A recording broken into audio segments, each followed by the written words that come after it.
Hello, Lefties fans, and welcome back to Civic Field. Lefties Summer League Baseball continues tonight. It's the rubber match of this three-game set between the Port Angeles Lefties and the Nanaimo NightOwls.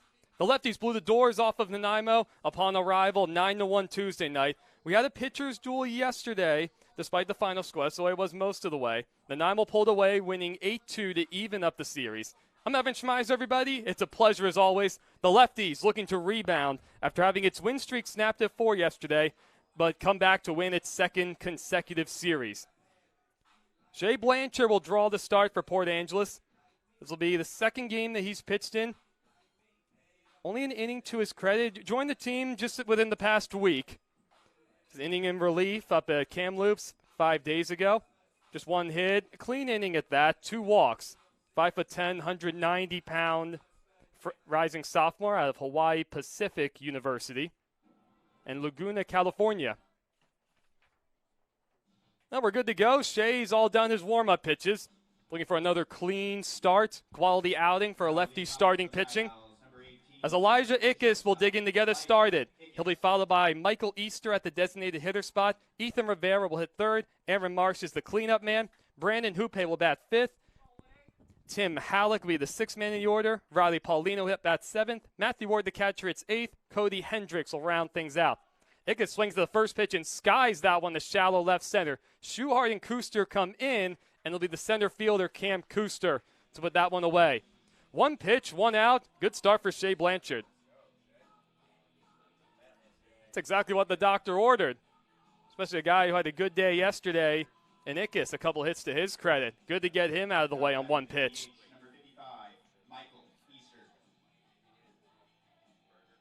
And that'll bring up Michael Easter, hitting .375 overall this season. 2 for 5 with a couple doubles and an RBI yesterday. Did not play on Tuesday night to open things up, and he swings to the first pitch. Pops it up left side. Sebastian Flores, the shortstop, settles under it, and he makes the one-handed grab. Goodness, 2 pitches, 2 shallow pop-ups. I mean, my goodness, if Shea Blanchard's feeling good tonight, nobody ever expects that coming right out of the bullpen.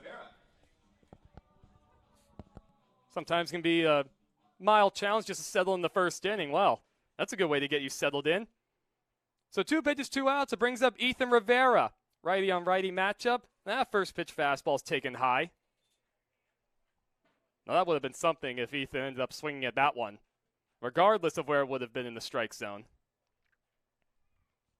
A slightly open stance. And Blanchard deals a check swing, popped up, and Owen Allison at first able to put it away. Can you believe that? 4 pitches for Shea Blanchard in his first start, at least the first inning of his first start with the Lefties. Well, the Night Owls go down quietly. We'll be back in just a moment. The Lefties will take their first set of swings.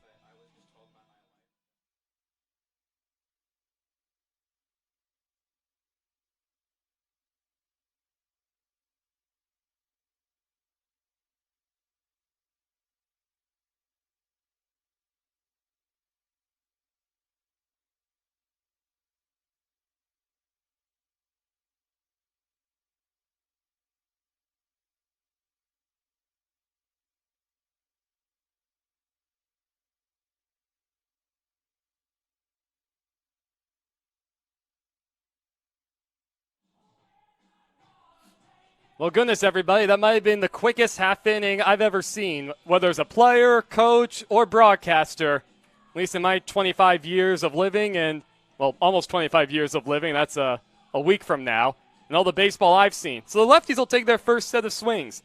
Lucas Hines will take the trek out to the mound for Nanaimo. First start of the season, it'll be a 6 overall game. 4.50 ERA over 8 innings, 12 strikeouts, 6 walks, 6 hits allowed. His last outing, an inning of relief at Edmonton 5 days ago. No runs, no hits, just a walk and a couple punch-outs. So I wonder how long he'll be able to go tonight. His longest outing of the season is 4 innings. Anyhow, we'll take a look at the Lefties order. Roberto Nunez back in the lineup, leading off in his familiar spot after getting a much-deserved day off yesterday. He'll be followed by the hot-hitting Trent Jackson. B.Y. Choi's hitting 5 straight, batting third. Owen Alsop will be hitting cleanup. Chris Schuhart, he's been swinging a hot bat, will hit 5th. Cam Kuster will bat 6th. Chase Taylor, second consecutive night in the lineup. Good battle there. Who's going to be the catcher every night? He hits 7th. Barrett Rose will be the designated hitter. Sebastian Flores at shortstop will round out the order for the Port Angeles Lefties. Lefty on righty matchup. And the first pitch is taken a little outside, ball 1 to Nunez.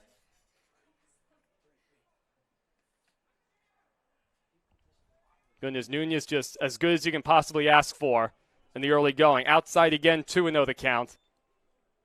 The league leader in total hits on the season. He still got a comfortable lead over that, even with the night off yesterday. All similar spot for just about all 3 pitches, all called outside. 3-0 the count to Nunez. Wonderful to see him take.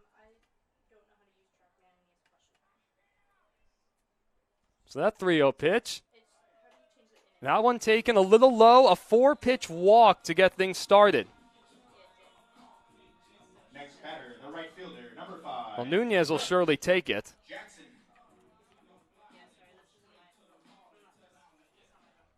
So we're going to have to wait at least one more at bat for Roberto to take his swings. Coming in, hitting .433 overall, a couple homers, 19 RBIs. First pitch, the breaking ball in there for a strike to Trent Jackson, 0-1 the count.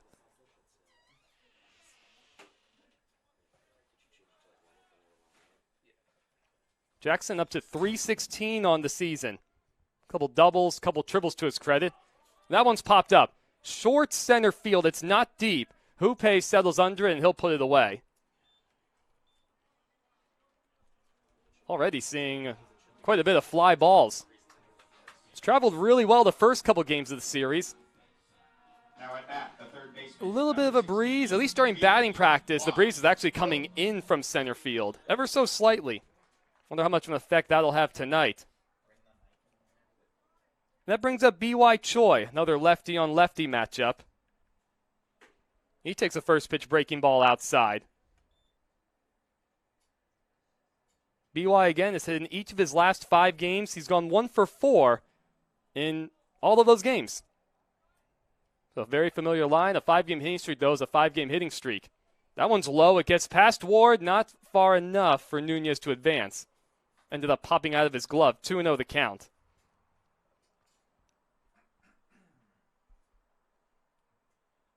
Lefties were able to take a 2-0 lead early last night for starter Drew Standen. The first run did come off a base hit by Choi. That one up and in with a fastball. So 3-0 the count to Choi. Already 2 out of the first 3 hitters. Hines starting him off with 3-0 counts. Well, Choi gets a little chuckle out of that one as he takes a deep breath and settles back into the box. Wonder if he'll get the take sign. Looks like he does. It's called a strike. So 3-1 the count now with 1 out. As Choi looks down to Carlos Ramirez in the third base coach's box, a little beyond the third base coach's box. That 3-1's right down Main Street, 3-2 the count. I gotta be sure next time Roberto comes up to look down and see exactly where Carlos positions himself. A couple nights ago getting just drilled by a line drive foul. 3-2, it's the runner goes. Choi swings and misses. Throw down to second is not in time. So Nunez able to swipe second base. The throw is wide over towards the shortstop side of second. So 2 outs. The lefties are able to get a man in scoring position. 5th stolen base of the season for Roberto. Now they'll bring up Owen Alsop. Alsop had the day off yesterday. The day off yesterday. 1 for 5 on Tuesday against Nanaimo. Could be a pretty good matchup for him with the lefty on the mound. He takes a fastball for a called strike. 6 doubles, 11 RBIs, a home run in the season for Owen, hitting .241. Well, there's a possible 12th RBI and a good lead for Nunez. That one swung on towards the hole. It's off the glove of the third baseman, Halleck, and everybody's going to be safe. The shortstop, Ickes, tried to back the play up, not able to corral it. We'll see how that one scored. Now at bat, the left fielder, number 35, Chris. It looks like it will go down as an error on Halleck. It was hit fairly hard. It is a play you got to make, though, especially with that big hop. And, of course, Nunez up to third on the play, so first and third, 2 outs.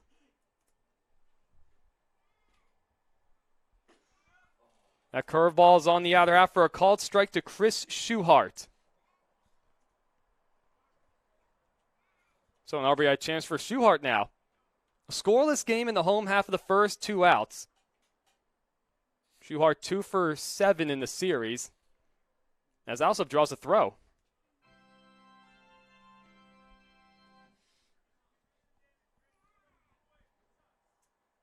A really good crowd tonight in the party deck down the left field line.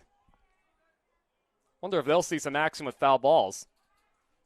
Short lead at first from Alsop.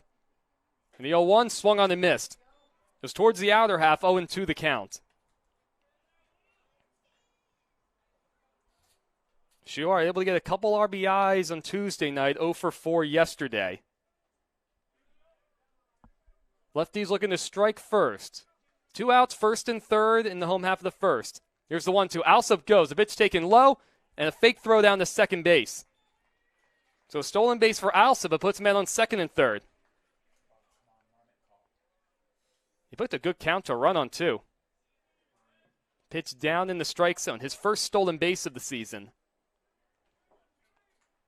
A lot of room up the middle. The shortstop Ickes playing Schuhart to pull. So Lucas Hines comes set, working out the stretch. Here's his 1-2. That one's lifted down the right field line. On the run is Rivera. Paulino coming in, and it's not going to hang up there long enough. The ball did remain in play with all that new fencing that came in down the lines after the Port Angeles High School graduation. Not quite as much room down the right field line. At this point, very little room down the left field line.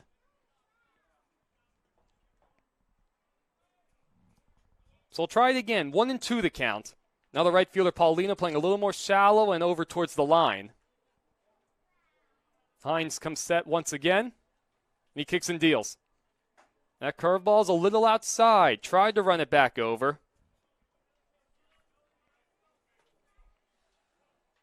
You always have to figure out early how much an umpire is going to give you, especially to the outer half.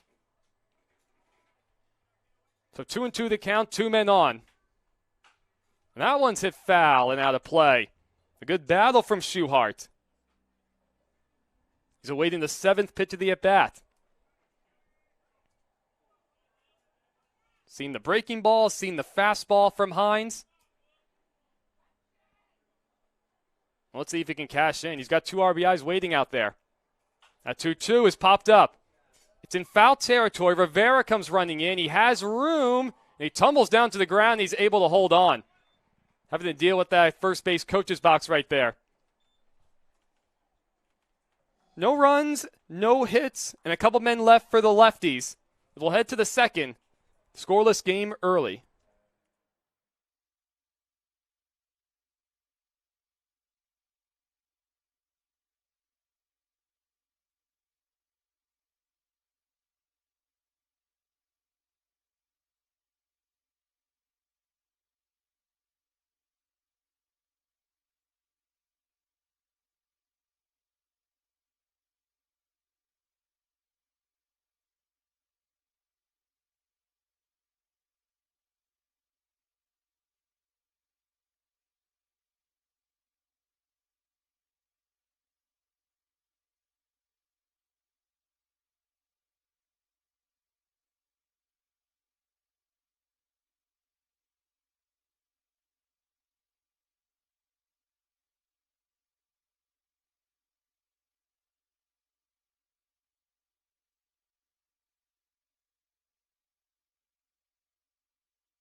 Well, we're all set for the top of the second, everybody. Aaron Marsh, Brandon Hoope, Tim Halleck, the scheduled hitters. Blanchard getting back to work after only throwing 4 pitches in the first. And he starts Marsh off with a ball upstairs. Aaron Marsh, 8 for 20 overall in the season. The 5 RBIs to his credit. He fouls that one at home plate. We'll take a look at the lefties in the field. It's B.Y. Choi at third, Sebastian Flores at short, Roberto Nunez the second baseman, Owen Alsop is at first, Chase Taylor gets the start behind the plate, Chris Schuhart's the left fielder, Cam Kuster in center, Trent Jackson in right, and of course Shea Blanchard on the mound. So that pitch misses a little bit inside. So 2-1 the count. Close pitch. You have Marsh standing right on top of the plate. And that one's popped up. It's in left field. Schuhart battling the sun. Looks like he has a bead on it. Oh, a little bit of a tiptoe action going on, but he puts it away. All right, 4 consecutive pop-outs to get things started for Blanchard. Goodness, the first 2 days of this series, the ball was just flying all over the place. Fly balls everywhere, carrying way further than I expected. At least judging early, it's not going to be quite as much of a jet stream kind of night. And now they'll bring up Brandon Hoope. He takes a strike 0-1.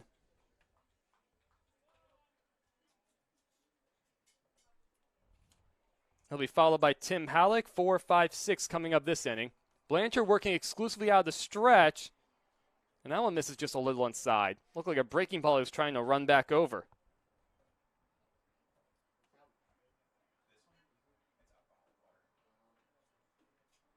Hoope hitting .346 overall. A home run, 12 RBIs. That one's low. 1 for 8 over the first 2 games in this series. Comfortable 0 for 5 yesterday with 3 punch-outs. That 2-1 swung on and missed. Goodness, I've said it a lot, and we've been very fortunate, especially in the late spring and early summer times. Hardly a cloud in the sky. Here's the 2-2 with 1 out. That one's laced foul, right past the third base coach's box.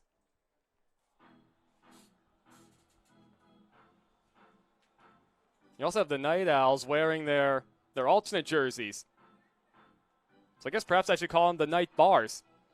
They've got their yellow jerseys on today with the brown and white Nanaimo bars on the front of their jerseys.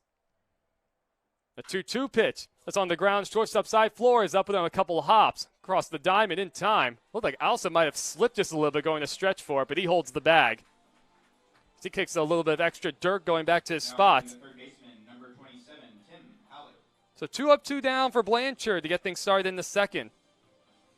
He's retired each of the first 5 batters. Now they'll bring up Tim Halleck.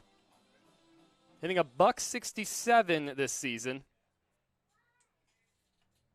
He did not play last night. He got the start on Tuesday, went 0 for 3 in that game. So 1-0 the count to him.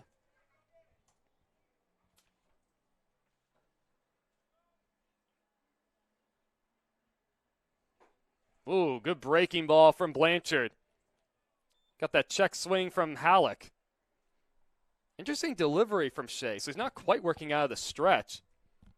It's almost kind of like, so he comes set in a wind-up position. It's almost like he just takes a couple steps, a shuffle, and turns himself, and then essentially goes out of the stretch. 2-1 the count.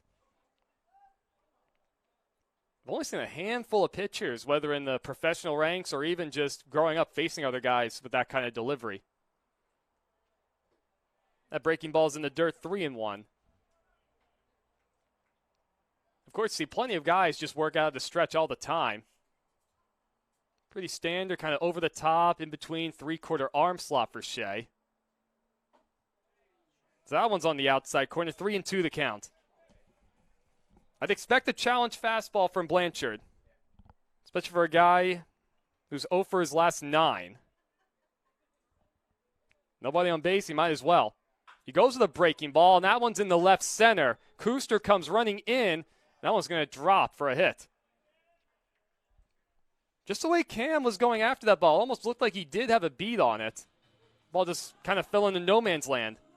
Didn't hang up there quite as much as I thought it would. So the first hit for either side comes with 2 outs for the Night Owls. I did hear initially that Nanaimo would usually wear their Night Bars jersey for day games, so surprised to see that tonight. Looks like time is called. Halleck has to get the rest of his batting gloves off. Looks like he's getting that, oh yeah, he's getting that newer base glove on, or that base mitt. First pitch is a foul by Riley Paulino. I know this. Growing up, I had no idea that base mitt, I guess that's what I should call it. What do you think, Chris? The oven mitt? Well, he's calling it the oven mitt. I'll go with that. So that's inside 1-1 the count. Does someone else say sliding glove? Well, it's not really a glove. I like oven mitt. Even if it's coming from a pitcher, I like the idea of an oven mitt. So 1-1 the count. Now Blanchard to Paulino. Halleck with his oven mitt over at first. Inside 2-1. I mean, look, if it keeps you from hurting your fingers or your hands, I'm all for it. Just never on my radar growing up. And I did love my batting gloves. He draws a throw. Halleck goes in standing up. We've commonly seen this from Nunez out at second base, playing quite deep, especially with left-handed batters up. He's way in the outfield grass. So that one's ripped. That's going to get through on the right side for a base hit. Halleck is on his way to third, and the throw will come into the cutoff man. So back-to-back singles. It puts men on first and third for the Night Owls. And that one was hit on the rope, too. Nothing that Roberto could have done on that one, even with how deep he was playing. Now, the catcher, Taylor, gets out in front of home plate. He'll issue some signs, just in case Paulino goes from first. It brings up the catcher, Matthew Ward. 2 for 21 this season. 0 for 2 a couple nights ago in Port Angeles. First pitch curveball in there for a strike. More breaking balls than I'd expect, too, from Blanchard, especially with some guys in the bottom of the order not exactly hitting the cover off the ball. Good lead at first from Riley. Maybe up to 4 steps. Another breaking ball. That one swung through by Ward. It was a bit elevated. Well, now a lot of options for Shea. As long as he's confident in Chase Taylor, you could bounce a breaking ball. You could elevate a fastball. Looks like Taylor's staying towards the outer half. Another breaking ball. That one's low. Blanchard gets a nod of approval from Chase. That's exactly where he wanted it. Still in control. 1-2 the count. He steps back onto the rubber. Slightly shorter lead now from Paulino at first. That 1-2 is hit a mile into the air to center. Kuster a few steps over to right center, and he'll put it away. So Shea Blanchard able to work around a couple 2-out base hits. He leaves men on first and third. He's worked a couple good innings. Now let's see if the lefties can get him some runs.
6, 7, 8 coming up for the lefties in their half of the second. Cam Cooster, Chase Taylor, and Barrett Rose will be the scheduled hitters.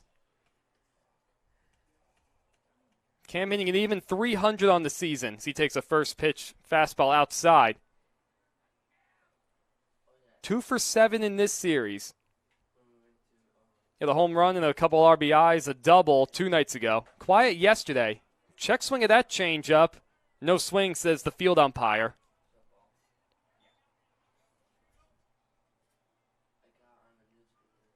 We have the hot-hitting Chase Taylor waiting on deck. That one's ripped in the left center field. Hendricks, he's going to have to play it on the hop. Now, Cooster able to get things started. He's been swinging a good bat as of late. Now batting the catcher, number 8. Well, this is a guy you love to have coming up. Yeah, yesterday Chase Taylor was the designated hitter with the birthday boy Sam Adams getting his starting in his familiar spot behind the plate. That's a good catching tandem right there. That's a good problem to have if you're a coach. Which guy do you pencil into the order? He hits that one foul. Chase 5 for 16 overall. 2 for 4 last night, of course. He was not in the lineup a couple nights ago. His swings have looked good and aggressive, though. The Night Owls look to turn 2. That fastball on the inside corner, 0-2 the count. Haven't seen too many pitches inside to right-handed batters from Lucas Hines. Something for Chase Taylor to watch out for. Behind in the count, 0-2. And that one's off the hands. It's popped up to the right side. Rivera gives it a look, but it'll get out of play into the box seating. Well, it bounces up and behind the seats, and now I see 2 youngsters running behind to go try and get it. They've got their gloves, and they're hustling. It does go down a little bit of a hill behind those bleachers, just a little one. So Hines comes set. And here's the 0-2 pitch to Taylor. Way upstairs, ball 1.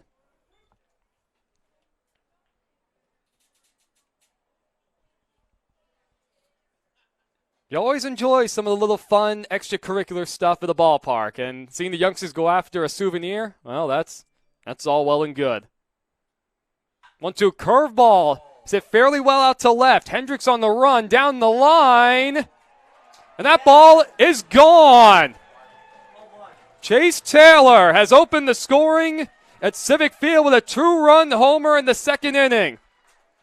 Able to stay alive after falling behind 0-2. Taylor, he did not get all of that one by any means. Able to keep his hands back just enough. I'd almost say serve that one and keep it fair down the left field line. Jeez, and the wind was blowing in from that point all throughout batting practice and leading up to the game. I can't believe that ball went out. Well, the first home run of the season for Taylor. His second and third RBIs. Barrett Rose takes a breaking ball outside. And goodness, especially the way the game got away from Port Angeles yesterday. Feel real good with that blast. That one's inside, 2-0 to Barrett Rose. All right, so I guess the jet stream is back in effect for tonight. Well, now, just as I say it, I see the flagpoles in right. They are blowing out towards left again. Swung on and missed, 2-1 the count. Okay, so the ball is going to be flying tonight. And the wind is picking up. I'm pretty sure I'm not crazy by any means. I don't think the breeze was going like that earlier. It's definitely picked up. I can see it now on some of the trees out beyond the right center field wall. Low 3-1. Oh, it's going to be awfully difficult, at least right now, to take Taylor out of the lineup.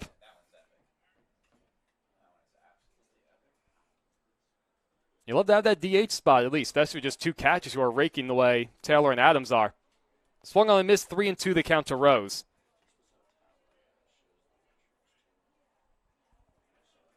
Able to catch a bit of batting practice. Rose was just hitting missiles. Really good job serving the ball to the other field, too. Opposite field, that is. Swung on and missed at that one, so 1 out in the second.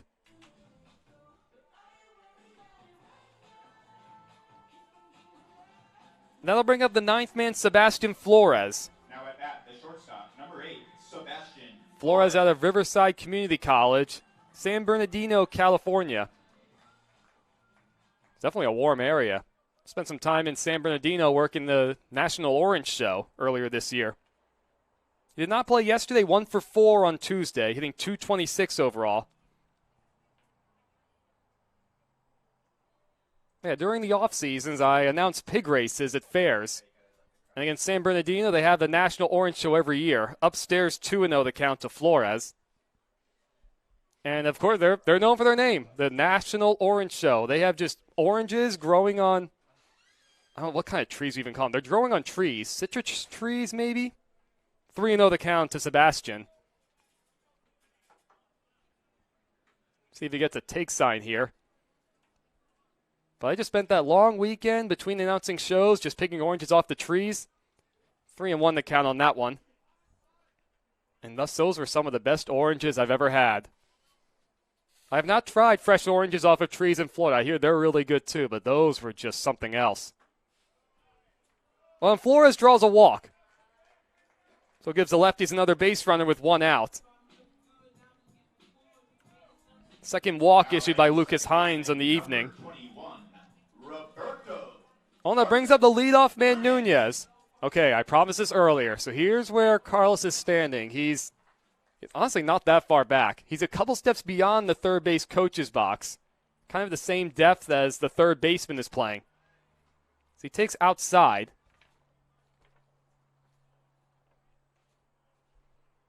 Second baseman Marsh might as well be playing an overshift way over towards second. It's a country mile of a hole on the right side. On the inside corner, even though it popped out of the glove of Ward. We'll take a look at the Night Owls in the field. Tim Halleck's over at third. Elijah Ickes is the shortstop. Aaron Marsh, the second baseman. Ethan Rivera is at first. Matthew Ward behind the plate. Cody Hendricks is in left. Brandon Hoope, the center fielder. Riley Paulino in right. And Lucas Hines gets a start on the mound. Second consecutive at bat that Nunez is able to work ahead.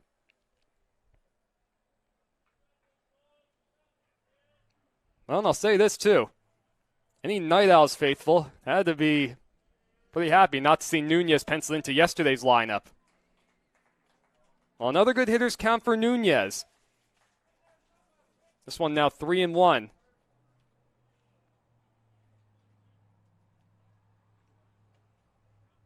Roberto also no longer the league leader in RBIs. This is sitting out yesterday.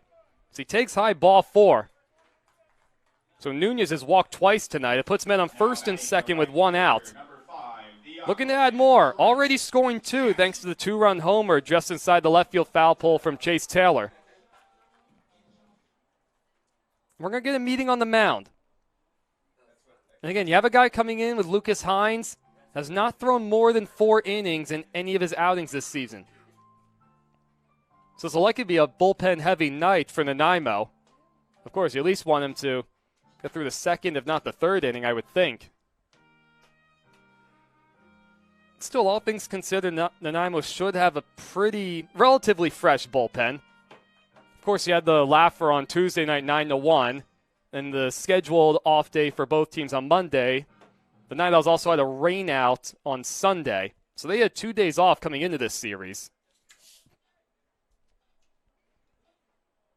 Well, as the meeting's concluded, everybody goes back to their spots.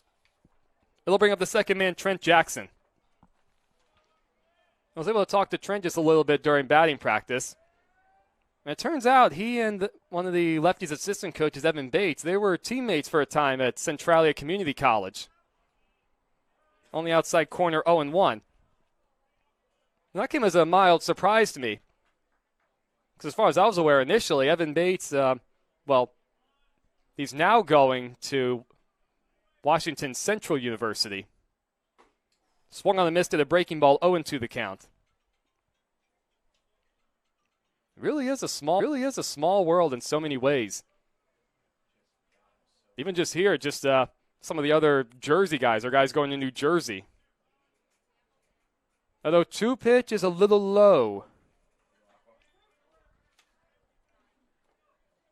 Shortstop Ickes playing in the back pocket of Flores at second. So a single, a 2-run homer, a strikeout, and back-to-back walks. Here's the 1-2. Check swing. Jackson went around on that one, so 2 outs.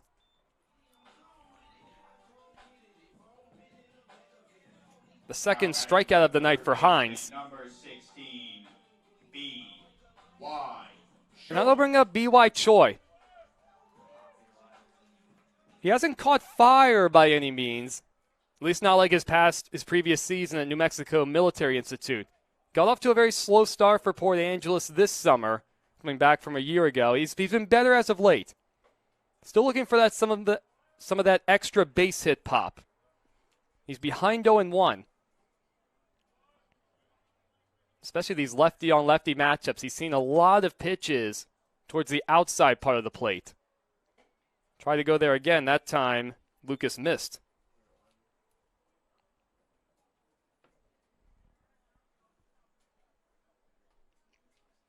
A base hit should score a run. Paulino's playing pretty deep and right. The most shallow man is Hendricks in left. Even just with the way the ball's traveling again, he's not all that shallow. Swung on and missed at a curveball. Based on BY's reaction, I think he wants that one back. It was a little bit of a hanger. So again, a 1-2 count. Let's see if Choi's able to stay alive. The runners go. The pitch swung on and missed. It doesn't matter. So back-to-back strikeouts will end the frame for the lefties in the second. The big blow coming on to Chase Taylor. 2-run homer down the left field line. And that opens the scoring. 2-0 lefties through 2 full at Civic Field.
At bat, the left fielder, number 38, Cody Hendricks. Well, we're all set for the third, everybody. It'll be Cody Hendricks, followed by the top of the order for Nanaimo. Blanchard getting back to work, stake to a 2-0 lead. First pitch to Cody Hendricks is taken low, ball 1. Hendricks hitting a $125. Was not in the lineup yesterday, 0 for 3 on Tuesday. 1 double, 1 RBI to his credit. He's ahead 2-0 in the count. In general, we've seen more breaking balls than at least I would expect from Shea, especially to some guys in the bottom of the order who haven't done a whole lot. See if he can work back in the count. Well, he gets a 2-0 swing. It's popped up to the right side. Alsop giving it a look, but it'll get out of play. Oh, there go 3 more youngsters now going after that one. Oh, and there's a 4th one. Couple of familiar-looking faces trying to retrieve that foul ball. Well, it's a great way to soak in the second full day of summer. Come taking the ball game. That breaking ball's high 3-1. You definitely don't want to walk the 9-man, especially when he's hitting 125. When it comes set, he kicks and deals. That one's fouled back. 3-2 the count. Looked like a challenge fastball. It's kind of center cut. I would think we'll see another one of those fastballs. I'll have the windup. Blanchard deals. Another fastball. That one's hit pretty well to left. Chases Schuhart back. Looks like he has a beat on it. Plenty of room in front of the wall.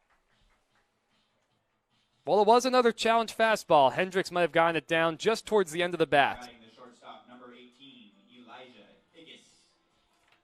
And we'll flip back to the top of the lineup. Elijah Ickes flew out to center on the first pitch of the game. During the break, everybody saw a little game going on in right field with a slingshot and some water balloons. Trying to shoot the ball, or trying to shoot the balloon over the wall, and actually through the football uprights. That would be one heck of a shot. The gentleman was not able to get it done. I mean, those uprights have got to be a good at least 15, 20 yards, possibly more beyond the wall. As Ickes is behind 0-2. I do love some water balloons. It was pretty nice out today. We got up to about 70 degrees, or right around that. Especially when things would get warm on the Jersey Shore in the summer at the summer camp. We'd always get some cold water out and some water balloons ready. Kids loved when they got the chance to pelt the counselors. It always happened once every summer. We get every kid. We get a group of them at a time. Just don't want to have them standing around doing nothing too long. And they pick which counselor they want to hit. And they line them up against the wall and then take their best shot. 3-2 the count. That's one of those situations the kids either pick their favorite counselor or they pick their least favorite. I didn't get picked all that much in general. Ball's towards on the left side. Flagged down by Choi. Able to get it across just in time. Ickes was running hard all the way up the line. Good athletic play by BY, ranging to his left. A couple 3-2 counts for Blanchard, but he's able to set down the first two men this inning.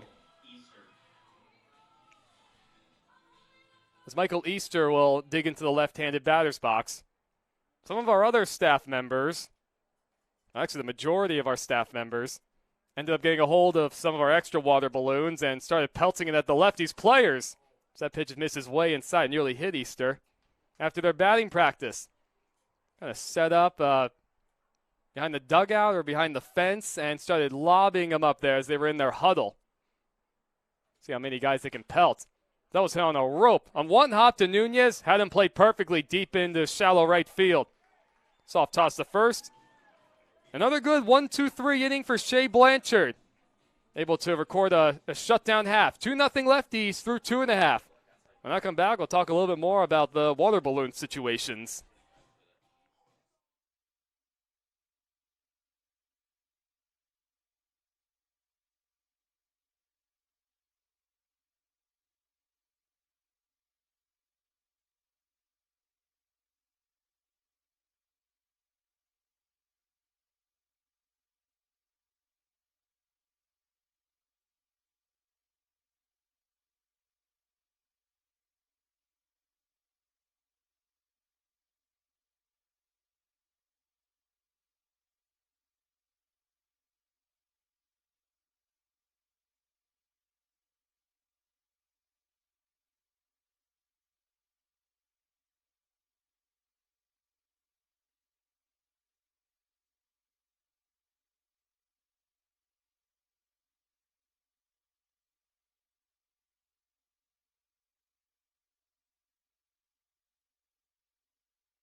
Well, we're all set for the bottom of the third, everybody. Lucas Hines will get back to work. Owen Alsop, Chris Schuhart, and Cam Kuster. See if the lefties can keep the bats moving after putting up 2 runs in the second. Hines out of the windup, swung out and missed, kind of a half swing by Alsop. Owen reached on an error by the third baseman Halleck, his first at bat. Oh, where was I? Oh, yes, the water balloons. Some of the pre-game activities. Swung on the mist again, 1-2 the count. So according to Jacob, he did not have much help as far as everybody else being able to throw well. Now granted, he did not have yours truly in the frame. I was not made aware of the water balloons until after it all happened. Wah, wah. Alsop goes down swinging at that one out in the third. 4th strikeout for Lucas Hines. I definitely would have been some help. Me and the rest of the interns, we were able to get on the field last night after the game ended. We took our velos. I am the hardest thrower. No, I do not have any flame-throwing abilities by any means, and it's been a few years since I played. But I can still play some long toss. Swung on and missed by Schuhart, 0-1 the count. He popped up to first, his only at bat. According to Jacob, he got some good ones on Joey Peralta. He got some on BY. He got one on Roberto Nunez. That one's popped up. And it's going to get back out of play. Heads up, everybody. Woo, hey now. Got about 4 rows deep into the box seats. You have all sorts of fans going, hey, heads up now. And a few other ones going, oh, no, where's the ball? I can't find it. Always good to see some chuckles afterwards. Another 2 pitches swung on and missed. Schuhart goes down on 3 pitches. Looked to be a changeup coming out of the hands of Hines. Already his 4th punch out. So 2 quick outs in the third. It brings up Cam Kuster. The center fielder, number 1, Cam Kuster.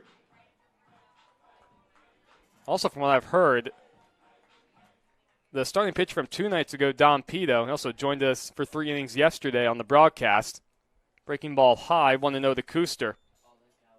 He made sure to save a water balloon with the hopes of getting Carlos Ramirez, the manager. That's one of those I need to try and figure out if that ever happened. That one's hit high in the air, the center. It's not deep. Hoope comes in a few steps. He's able to make the catch. So the lefties go down quietly. 1-2-3, they go in the third. They still lead 2-0. So we're breezing along on a peaceful Thursday evening.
Number 56, Ethan. Welcome back to the broadcast, everybody. I'm Evan Schmeiser.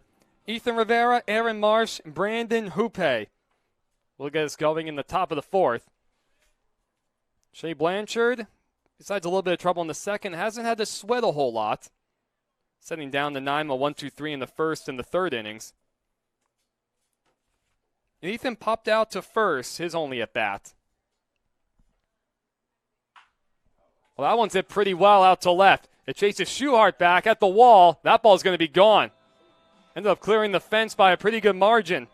So Rivera able to jump all over a fastball down in the zone. He got a hold of it. It cuts the lead in half. Now it's a 2-1 game in favor of the Lefties. And the way the ball's been traveling all week long, that one, not much doubt about that one.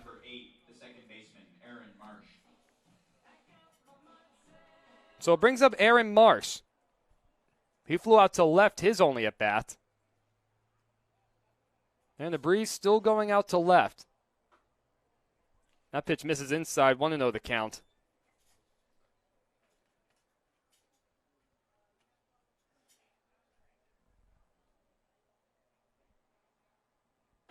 Swung on and missed, looked like a changeup, 1-1.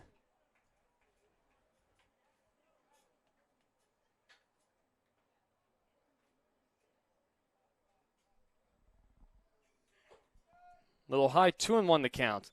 So Blanchard trying to settle back in. Loving a leadoff home run in the fourth to Rivera. Trying to get back into that groove.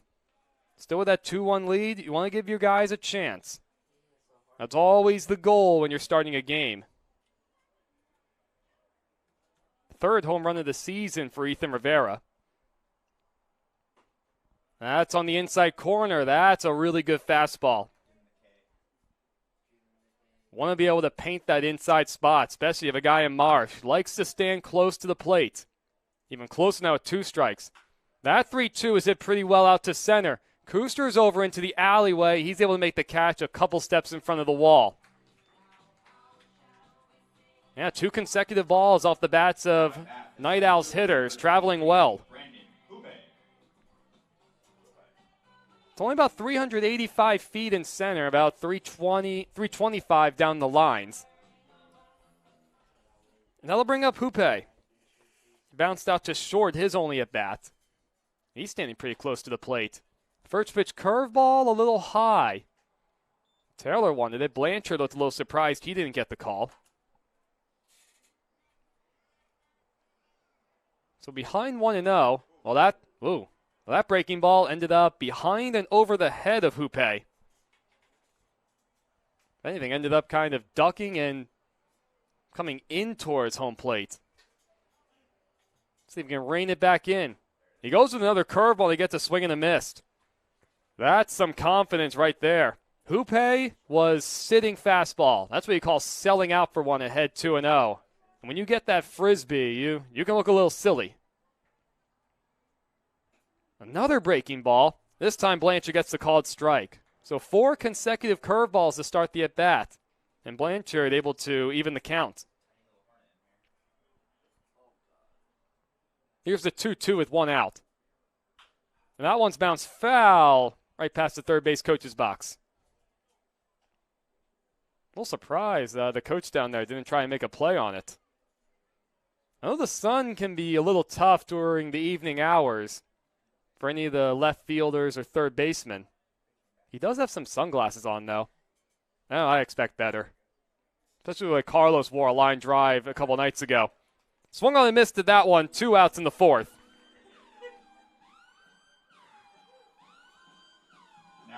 Only the first strikeout of the night for Shea Blanchard. I had to do a little bit of a double take on that one. It seems surprising. Well, it's been a lot of balls up in the air. Either way, Shea's been effective early. So it brings up Halleck. 1 for 1 with a single in the second. Swings to the first pitch. That one's hit high in the air down the left field line. A couple of people covering their heads. That's going to be back into the parking lot.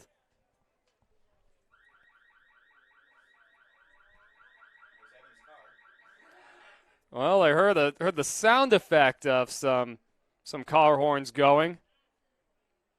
Not my car. Thank God.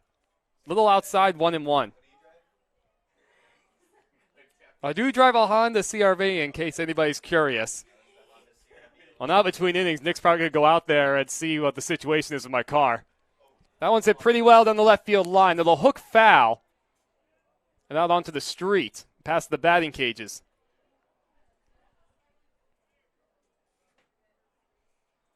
So now you wonder, what's Blanchard going to give Halleck? He was ahead of that fastball. Looked like a changeup, but misses low off the glove of Taylor. Well, granted, I'll say this. I was feeling extra lazy today as far as parking my car is concerned. I do not have the same amount of vehicles blocking my car. I think I'll be in pretty good shape. I would need someone to really hook a ball. But, no, who am I kidding? I should have parked further away. It's on me if anything happens. Swung on and missed at a breaking ball. And Taylor will fire down the first to finish off the strikeout. Back-to-back punch-outs for Blanchard, able to set down the Night Owls in the fourth. The Night Owls are able to score one on the solo home run from Ethan Rivera. So one coming across and nobody left for the Night Owls. So Lefties see if they can get that run back in the fourth.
Chase Taylor.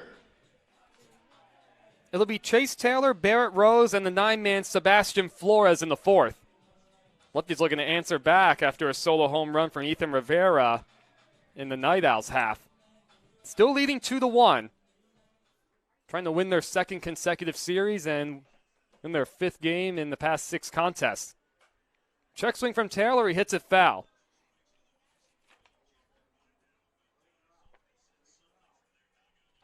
Last at bat, Chase Taylor. He's the offense so far for the Lefties. 2-run homer to left.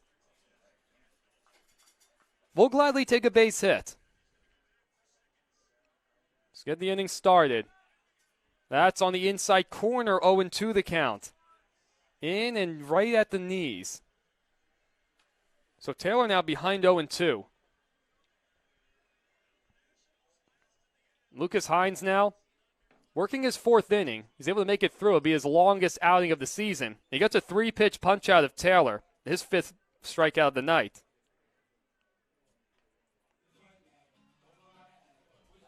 So that'll bring up Barrett Rose. And last night, the Lefties were able to get 2 runs. They led 2-0 heading into the 5th. Ultimately, Night Owls pitching was able to settle in. Don't want to do that tonight with Hines. And Barrett struck out his only at bat. He foul tips that one in and out of the glove of Ward. It was a good-looking swing, though. Trying to go after a fastball early after seeing a steady diet of breakers. Oh, and there's Sebastian Flores, the on-deck hitter, getting the foul balls. Relief pitcher C.J. Lewis had the night off yesterday. He was getting all the foul balls for Lefties hitters. And that ball's ripped into right field. That'll drop in for a hit. Really good job from Barrett Rose, able to hang with that curveball and make the adjustment from his first at bat. He's 1 for 2.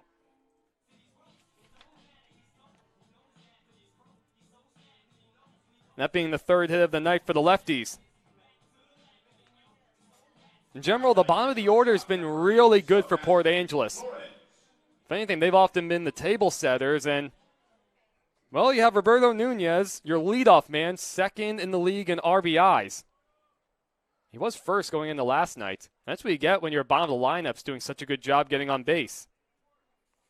Sebastian Flores ahead 1-0. He walked in the second. The Night Owls will try and roll a double play. And there goes the runner. Pitch swung on and missed.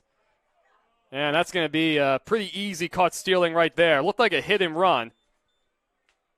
Based on at least the jump from Rose, it definitely looked like a hit and run. Flores swung through the pitch, and after that, just based on the jump, nothing Rose could have done after that. So the caught stealing there, now 2 outs.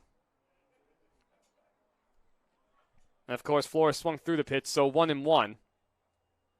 All things considered, he got a decent pitch to hit as far as a hit and run's concerned, especially when you want to try and poke a ball the opposite way through the hole. It's a good idea. You have a guy in Sebastian at the plate who's pretty good at hitting the ball the opposite field, especially hitting it low and on the ground over there. Oh, there he is, opposite field. It's hit hard. Paulino's over. He had him played pretty well. So no runs, a base hit, but the Lefties go down quietly. Paulino able to equal his longest out of the season. He's through 4. Still 2-1 Lefties. See Blanchard get back to work and try to keep it at that.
The right fielder, number 52. We're all set, everybody, for the top of the 5th. 7, 8, 9 coming up for Nanaimo, Paulino, Ward, and Hendricks.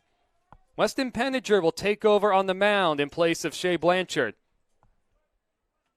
This will be Penninger's 5th game, all coming out of the bullpen. 6 2/3 innings, 8 strikeouts.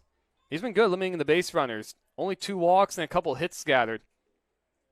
His last outing came 4 days ago up in Kamloops. 2 2/3, no runs, just a single hit allowed, and no walks. One of the few relievers I've seen working out of the windup. He's behind 2-0 to Paulino. And Riley singled his only at bat. One of only 3 hits coming up by Blanchard. His line's done after 4 innings. Just the 1 earned run on the homer. As that one's lined into left. Schuart on the run. He's going to get there. The ball's able to hang up there just long enough for him. Busy night for the Lefties outfielders. They've been up to the task. Only 2 punch-outs, no walks, though, for Shea Blanchard. You love to see the no walks. And the home run to Ethan Rivera, that was the only real mistake pitch. I wouldn't even say it was a bad pitch. Down in the zone at the knees, just a better piece of hitting. Check swing at a breaking ball. And yes, Matthew Ward did go around. Ward flew out to center his first at bat. Penninger of the windup. That's a good fastball. He did not get the call. Must have been a little low. West definitely wanted it. Did show just a little bit of emotion receiving the ball back. That 1-1 is sprayed foul down the right field line and over the grandstands. Well, parents, better be careful in case that ball ends up on the streets. I see some more youngsters going after it. There is a really nice playground right across the street. That 1-2 pitch swung on and missed at a slider. And that was a nasty one from West. 2 outs. That brings up Cody Hendricks. Flew up to left, his only at bat. I was just able to check out the playground just really quickly after one of the games. And they have a turf in there. They've got a zip line. I wish I could describe the names of some of the other things, but it's one of the best playgrounds I've ever seen. Breaking ball low, 1-0 the count. Yeah, I can see why it's busy in there just about every day, even on the cloudy ones. That 1-0 is a little inside, 2-0. I definitely want to go ziplining one day through some kind of rainforest. I'm not a big fan of heights, but as long as I'm secure, I should be just fine. In the dirt, 3-0 the count. 2 outs, nobody on base. Lefties leading the Night Owls 2-1 in this rubber matchup. Maybe I'll try and do it in Hawaii. Might have to ask, we got a couple guys here on the Lefties who have some Hawaiian experience. 4-pitch walk to Hendricks. Might have to ask some of them what the ziplining situation's all about. So I'll bring up Ickes. He's 0 for 2 today. Flew out to center in the first, bounced out to third in the third.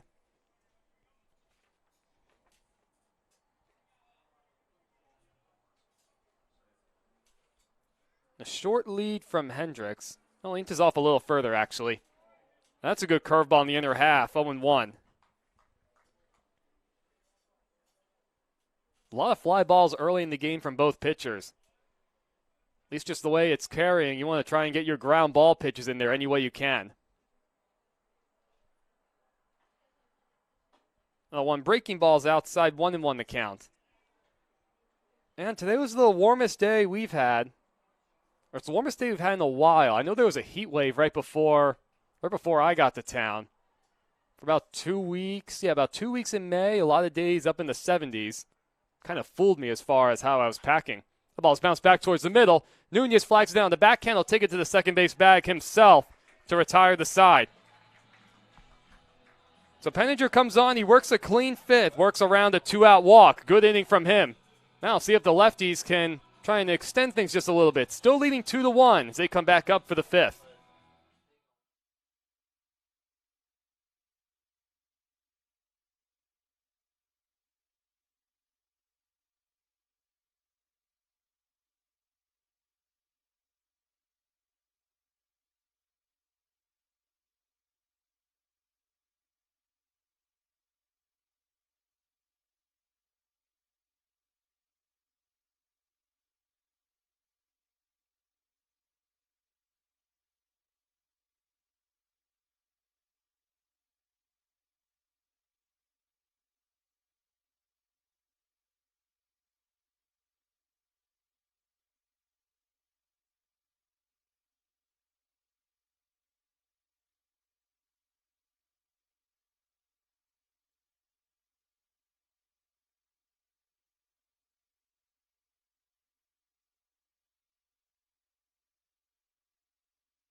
Number 21, Roberto Garza. So Lucas Hines will get back to work as we move to the bottom of the fifth.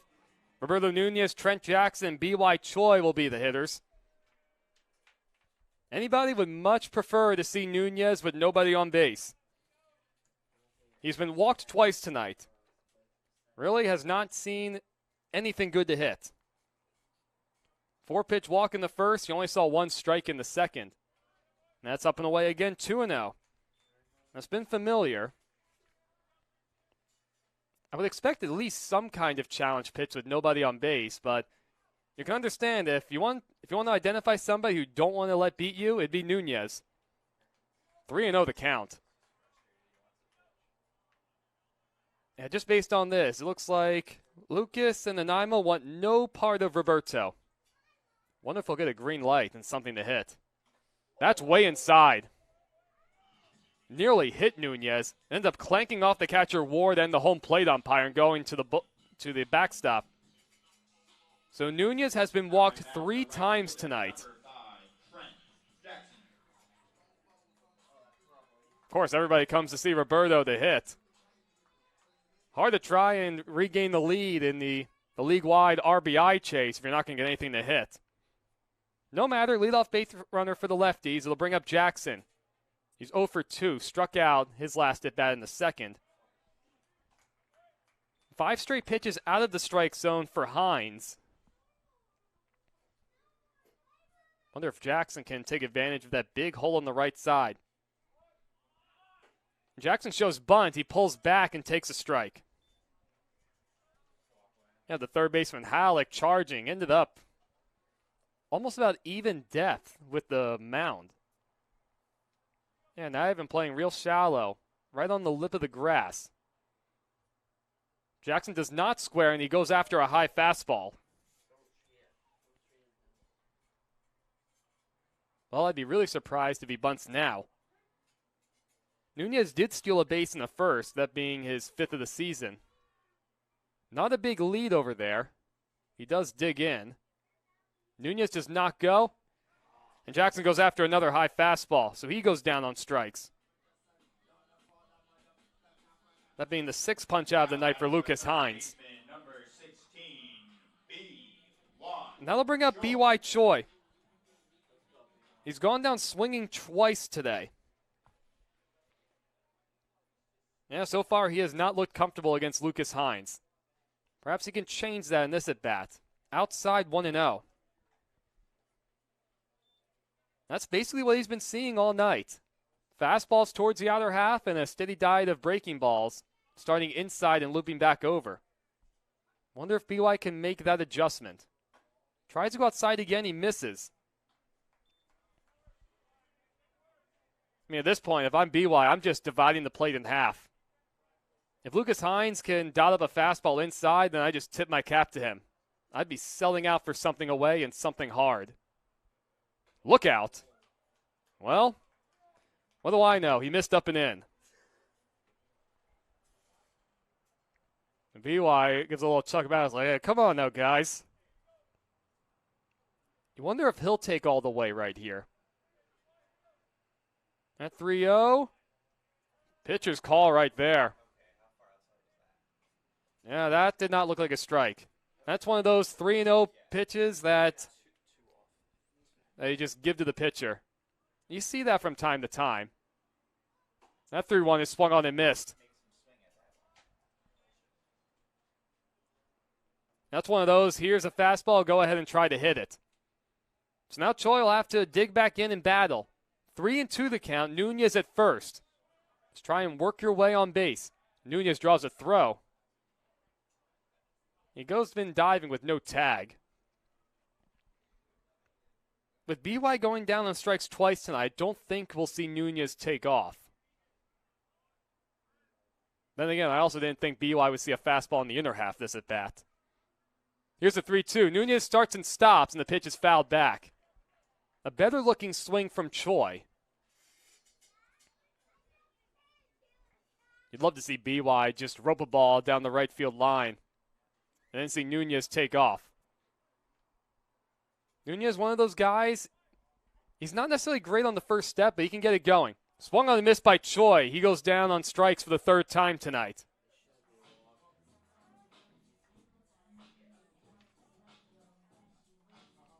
Also, Owen Alsop spots coming up, but first we're going to get a meeting on the mound.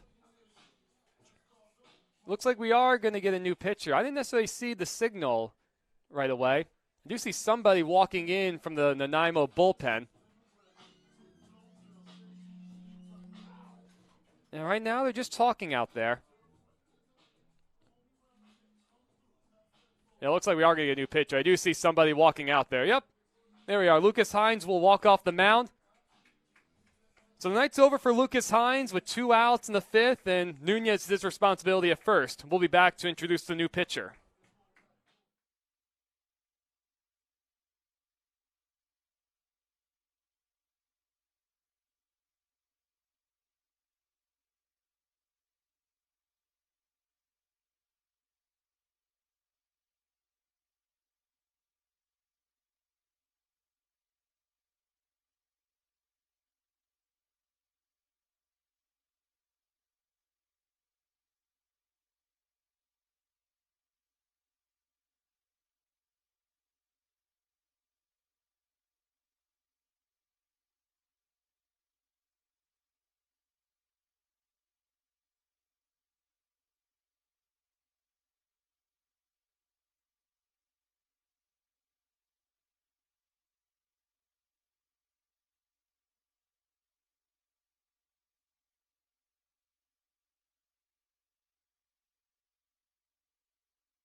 All right, we're back, everybody. 2 outs in the 5th.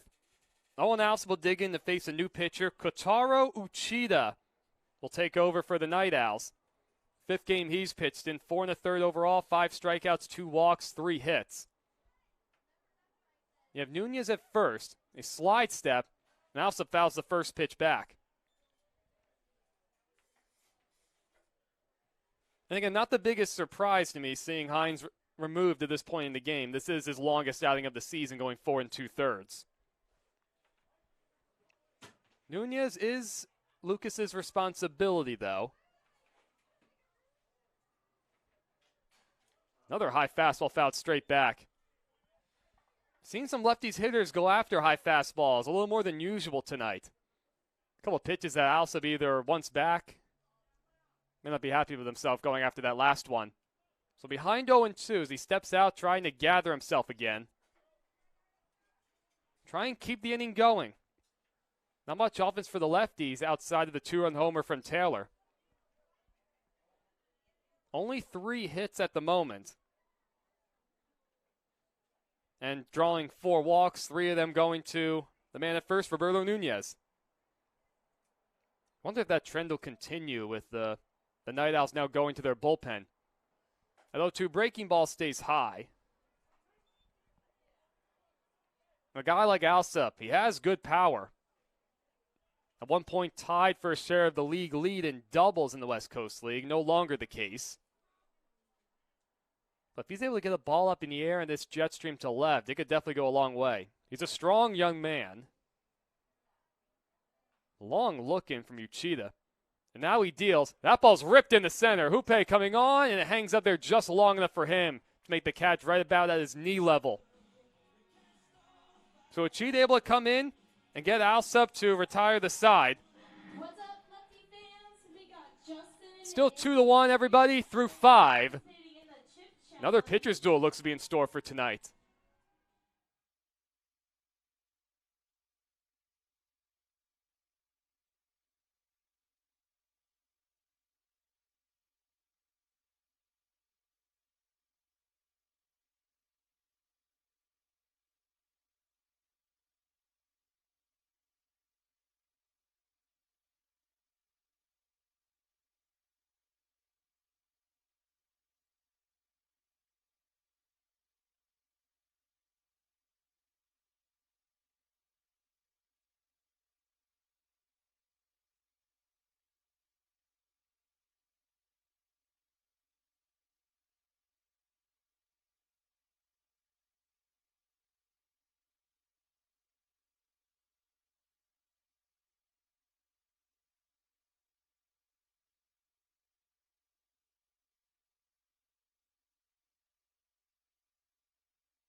Well, we're about to start the 6th inning, everybody. 2-3-4 coming up for Nanaimo, East Rivera, and Aaron Marsh. This inning's brought to you by Leeds Farm Supply. Leeds Farm Supply and Equipment Sales is the Peninsula's premier family-owned farm supply and equipment dealership, where we service what we sell. Shop local, support local. Shop Leeds Farm Supply. Wes Penninger able to start things off with a strike to Rivera. He came in last inning in the 5th. Was able to work a pretty quiet frame, working around a single walk. That one's hit it high in the air to left. Schuhart slipped at first. Looks like battling the sun, and he's able to put it away. Not quite sure if he saw that right away. Again, I've mentioned it a few times. That ball gets up in the air, the left out here during the dusk hours, and I can get lost in that sun. And a night like this, I can't find any clouds right now. Granted, I do have a wall behind me, so maybe there's some clouds back there. I don't think so, though. I don't think so. Well, that one's hit in the air down the right field line. Well, that's going to be in for a fair ball. A base hit in front of Jackson. So Marsh goes after the first pitch in a 1-out single. Just the 4th hit of the game for Nanaimo. Lefties sitting at just 3.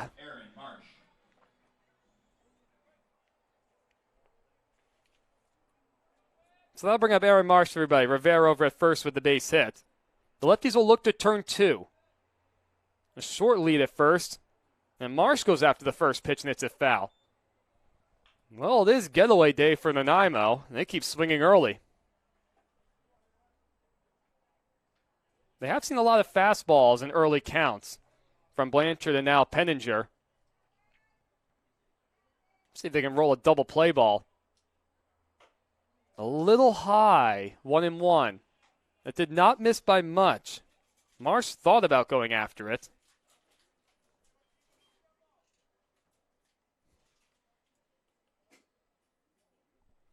So Penninger now set again. Working a little slower now with a man on. Yeah, that's in there for a called strike. Maybe just a little bit lower than that previous ball. I mean, you get one that's about belt high like that, a little below the belt. That's got to be a strike. Well, now Marsh, he's crouching down even further. He's not a tall guy to begin with. He's crouching down about as far as you possibly could. There goes run from first. Well, he stops. Pitch taken outside. Rivera thought about going. He really did look like he was taking off. Well, now Penninger set again. Rivera does not go, and that one skied out of play down the left field line. A little battle brewing right now, just a little one.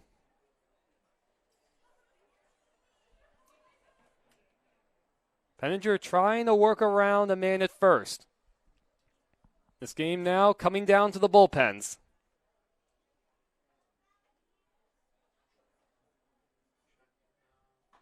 2-1 looked like a changeup. It stays outside. So it loads up the count now, 3-2. Marsh able to work it back. Rivera at first.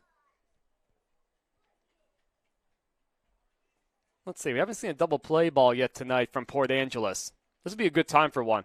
At 3-2. This could be it. It's out to Nunez at second. He gets the out at second for one. Nowhere near enough time to first. It was a good initial turn, just hit nowhere near hard enough to try and roll one.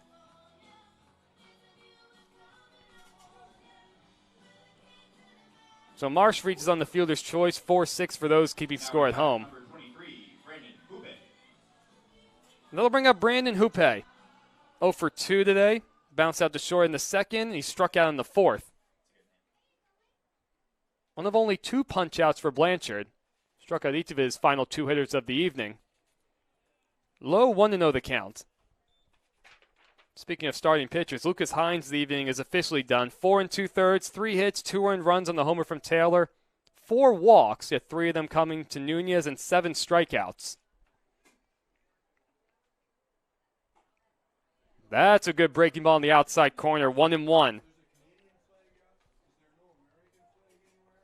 Only 7 combined hits all the way around. Offense has been tough to come by. And the flags are still right now. No motion. Way upstairs, 2-1. Familiar sight, everybody. Out beyond the right field fence. Well, looks like you have some youngsters playing out there. Looks like actually a game of jackpot going on or some kind of wiffle ball game. Penninger now set. Here's the 2-1 to Brandon Hoope. That one's popped up into the screen, foul. Yeah, there are some days where you see the youngsters playing out there. They're just doing their own thing. Today, it looks to be a little more structured with some of the men taking charge with the children. Slightly more structured set of games. Here's a 2-2 from Penninger with 2 outs. Breaking ball. It gets away from Taylor for a moment. He does a good job pouncing on it quickly, keeping Marsh at first. So with the count full, Marsh will be off and running. The outfield playing deep all the way around. You pretty much have to. Kuster in center playing very deep. Penninger tried again. The 3-2. The runner goes. Swung on and missed. And he does go with the breaking ball after all. Well, a good inning from Penninger. 2 straight scoreless frames from West, working around a base run in each of them. Able to keep it at a 2-1 Lefties lead. See if the Lefties can get just a little bit more offense going. Close ball game through 5.5.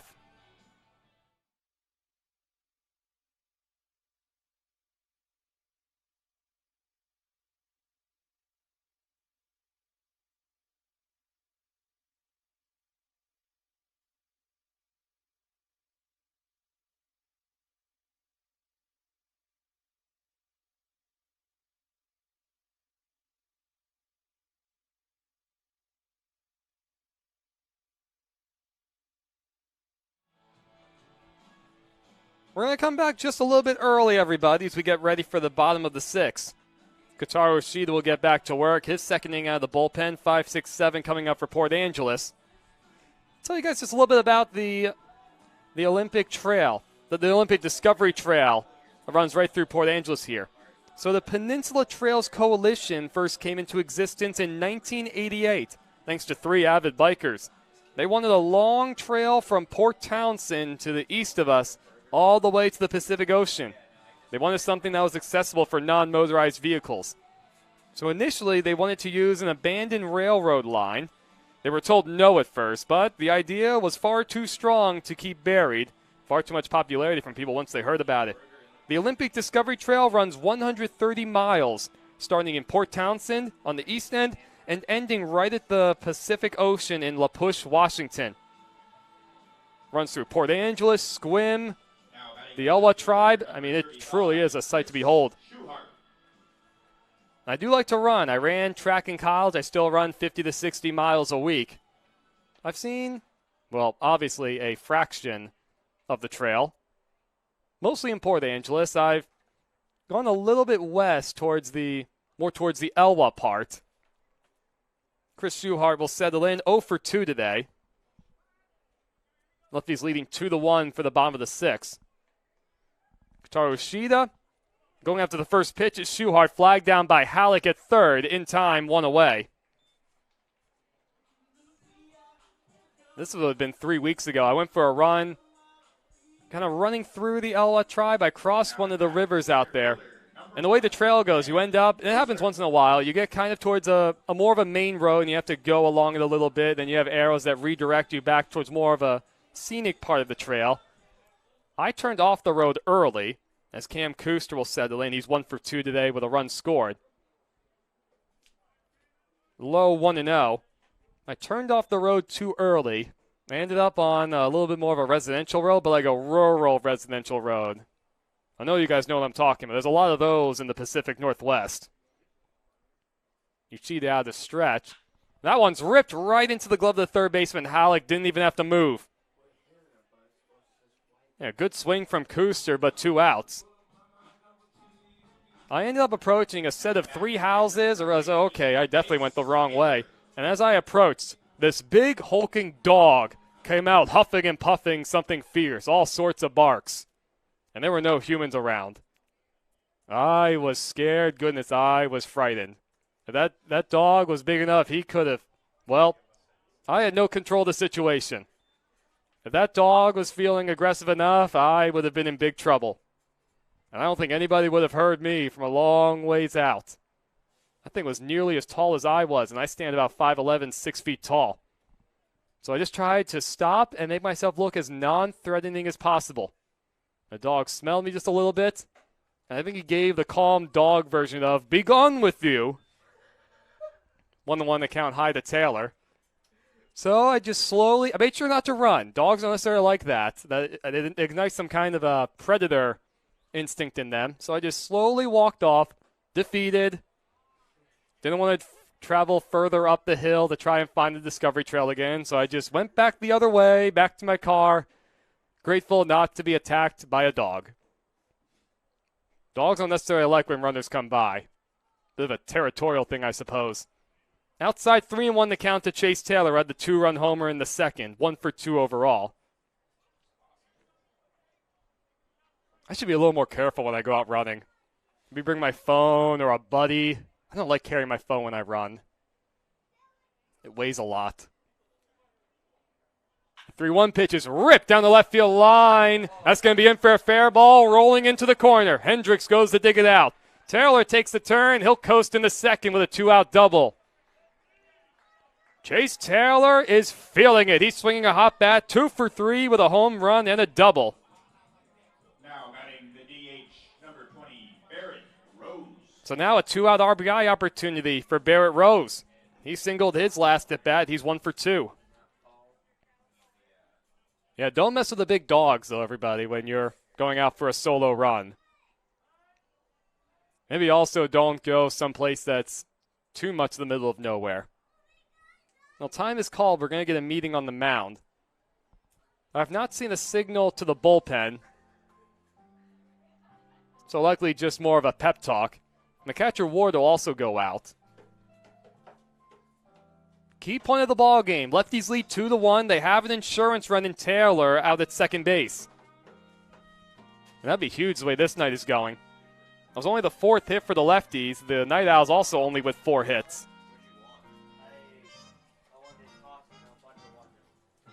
Well, the meeting on the mound concludes. The home plate umpire goes out and he gives a couple waves to alert everybody that a mound visit had just taken place. And we're good to go. Rose will settle into the box, looking for a 2-out RBI. The Olympic Discovery Trail is beautiful, though. Just running through forests. We'll run across some rivers. And it's paved pretty well, whether for bikers and for runners. Rose takes the first pitch outside. I've hardly seen anybody running out there. Certainly nobody as fast as I am. Good amount of bikers, though. Quite a lot of bikers. And the main tourist season hasn't even started yet. Ushida comes set. Checks the runner once. A good lead from Taylor.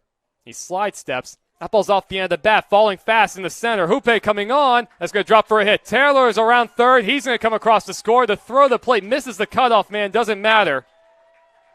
RBI single for Barrett Rose. He's 2 for 3. The Lefties put a key insurance run across. It's now 3-1.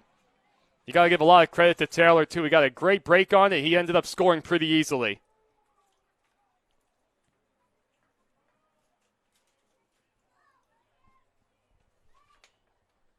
And it looks like the Night Owls are going to stick with Kotaro Yoshida for now. The shortstop, number 8. And they'll bring up Flores.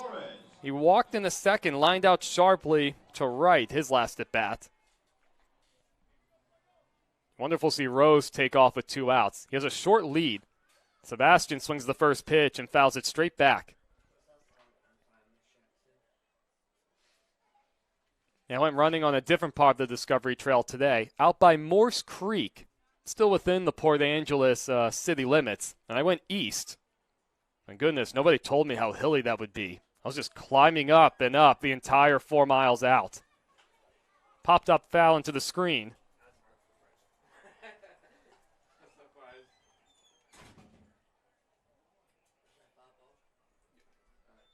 So 0-2 the count with 2 outs.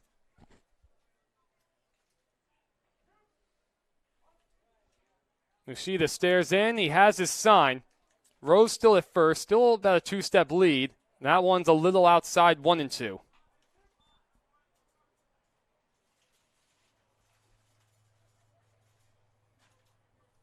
Flores steps out for just a moment, trying to extend the inning. The lefties have been able to push a run across, making it a 3-1 game. And Barrett Rose draws a throw. He goes in standing up, no tag.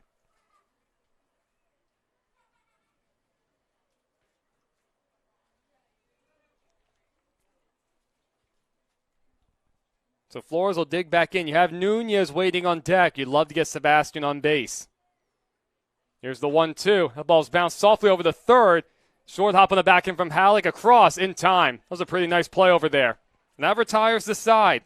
Barrett Rose able to come up with a 2-out RBI knock to score Chase Taylor.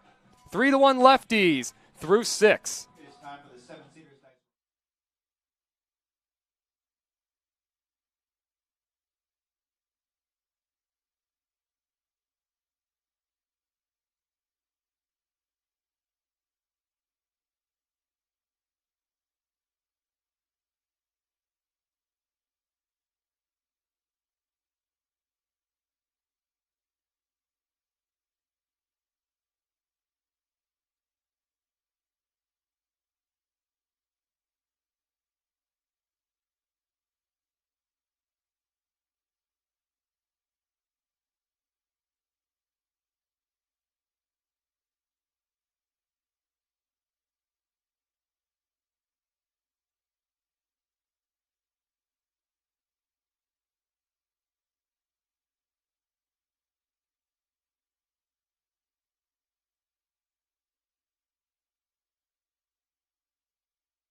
Welcome back, everybody. We move to the top of the 7th.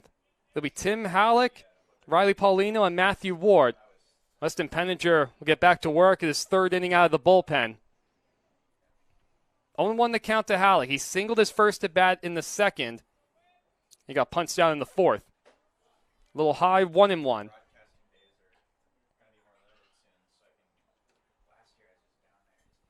Lefty's able to put a key insurance run on the board back in the 6th. Low 2-1 the count. Anyway, just to finish up about my run today on the Olympia Discovery Trail, it really is beautiful. I love going out there. I'm lucky enough, right by my host family, I can go a mile or two either direction, east or west, as that's high 3-1. Pick up the trail, and it works really well. Granted, if I'm going to go east to pick up the trail for my host family, I have to go down almost 3/4 of a mile this huge hill. Check swing, he went around 3-2 the count. He ended up going right past the wharf and the Roosevelt, right along the shoreline through the Port Angeles. Not quite the downtown, a couple blocks over from that. And it really is beautiful. Swung on and missed at a breaking ball. Had Halleck way off balance on that. Now batting the right fielder, number 52, Riley Paulino. The 3rd strikeout of the evening for Penninger, and that was a nasty breaking ball. So it brings up Riley Paulino. He singled in the 2nd, lined out to left in the 5th. He's had a couple good at-bats. He check swings, and that ball's right down the chute, 0-1.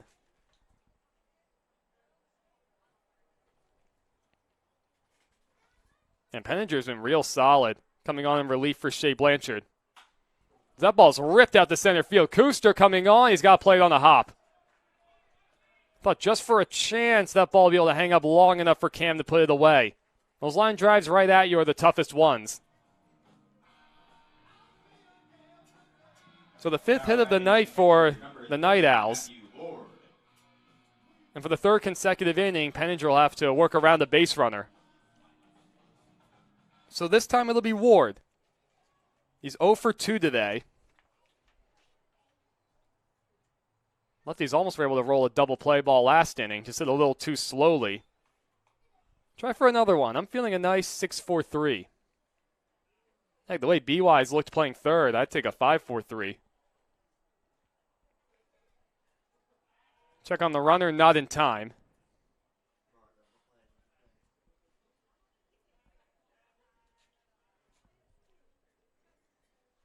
So the 9th man, Hendricks, waits on deck. See if Penninger can work around this bottom of the order. He works ahead 0-2. As Ward sprayed that one foul to the right side. Well, this is a rare sight. Looking beyond the right field fence, I only see 4 total people out there. Well, there's 2 youngsters walking off. We're down to 1. Way outside 1-2. Oh, I see. That other guy I saw, that's a lefties relief pitcher. Never mind. Got somebody down there with the black sweatshirt on. You're going to need that. It does cool off, especially when you're standing in the shade. The 1-2 pitch is lined not hard into left field, though. Not a lot of hard contact from Ward, but back-to-back singles puts men on first and second.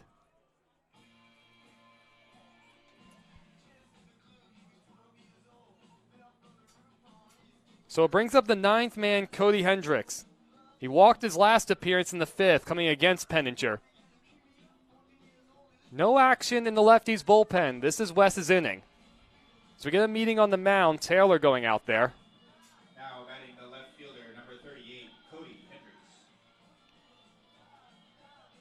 So lefties still trying to go after that double play ball. Penninger made a pretty good pitch to Ward. Got it in on his hands. Just able to serve it out to left. I mentioned shadows a little bit earlier. So right now, home plate is covered up by the shadows. So maybe to some small degree, that could play a role on the hitters. Once you get past the dirt around home plate, then everything's still pretty much lit up by the sun. So Paulino at second and Ward at first. Penninger again able to work ahead. He's been doing well with that. He's been attacking that strike zone and working in that breaking ball pretty well. Second baseman Nunez playing way over the pole. Maybe only about 3 steps off the second base bag. Curveball outside. Majority of Wes's pitches have been away to this right-handed heavy lineup.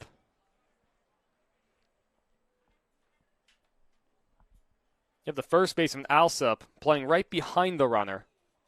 Right behind him, almost could give him a handshake behind the back. Low 2-1. Beg your pardon, everybody. That was a called strike. 1-2 the count. Didn't quite see that signal right away. Lefties looking to turn 2. Runners on first and second. Lefties leading by 2. The runner on second goes. The pitch is on one hop right to Choi. Good play from him to knock it down across the diamond. So Paulino up to third, who again was running on the pitch. Ward will get to second. Really nice play from Choi just to get an out on the play. And now it brings up the leadoff man, Ickes. He'll bat with the tying runs on base with 2 outs. You have first open with Easter waiting on deck. Ickes is 0 for 3 tonight. Penninger will work out of the windup. The first pitch is ripped back through the middle for a base hit. This could tie the game. Kuster's up with it. And Ward's being waved around third. He's going to come across.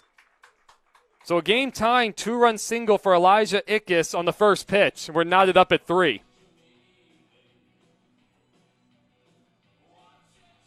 And that was a fastball right there. It caught a lot of the plate. Nothing crazy as far as exit velocity is concerned. If anything, the fact is it's so slowly through the middle, no real chance for Kuster to try and come up throwing the home.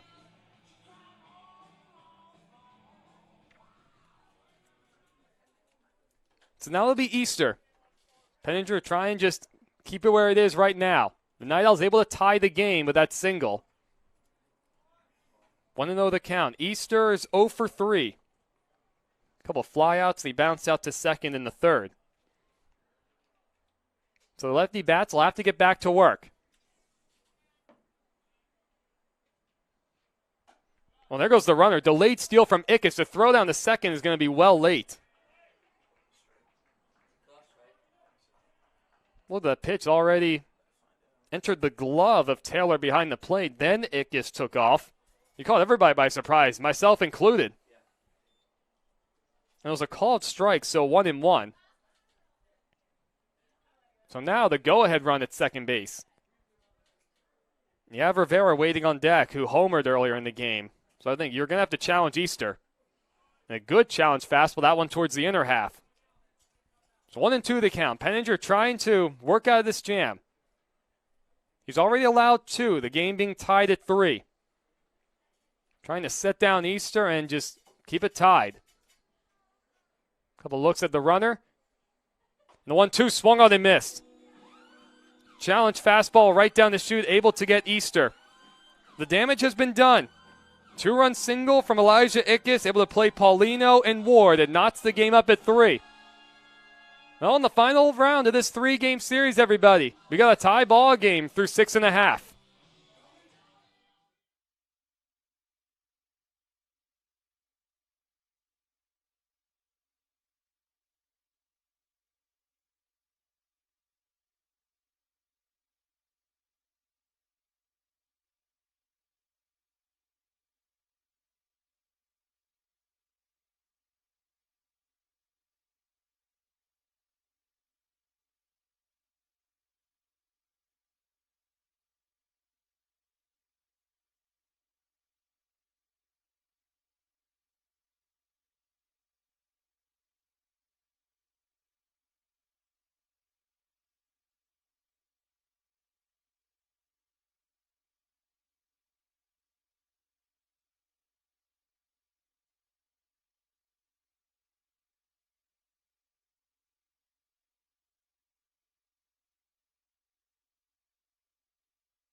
All right, everybody, we rock and roll on in a tie game at 3, bottom of the 7th. It'll be Nunez, Jackson, and Choi. Another new pitcher for Nanaimo. Carson Jones will take over. 6 foot, 180-pound left-hander out of St. Martin's College. His 5th game of the season, all out of the bullpen, and he gives Nunez, well, he gets a swing and a miss from Nunez, 0-1. Roberto has walked 3 times tonight. Has not seen, well, he gets a breaking ball over for a strike. At least the first 3 at-bats didn't look like Nanaimo had any desire to go after him, but now you got Carson going right after one of the 2 leading hitters in the league. And that one's ripped in the right center field. That's going to get in there for a base hit. Nunez now 1 for 1. Finally got something in the strike zone, and he's able to get things started with a single. A really good piece of hitting. It was in kind of towards his hands, and he just kind of sliced it into right. So it brings up Trent Jackson. He's been swinging a hot bat coming into tonight. A couple punch-outs and a fly ball, so he's been held quiet. He squares to bunt, and it's a breaking ball, and he misses the attempt. It's a tough lefty-on-lefty matchup. One of those breaking balls that looks like it's coming at you, and then it darts towards the outer half. We saw Jackson try to bunt earlier unsuccessfully. Well, he squares early, and Jones steps off. It's been exactly 1 week since Carson Jones has pitched. He went an inning against Yakima Valley, Allowed a couple earned runs on a hit and 2 walks. And Jackson shows bunt again, and he bunts it foul right by home plate. And that's a tough thing. You know exactly what you want to do in your head. The entire ballpark knows what you want to do, and look, I've been there. Sometimes you just end up bunting it foul. Wonderful square on an 0-2 pitch. He doesn't, and the pitch is low. Slide step that time from Jones.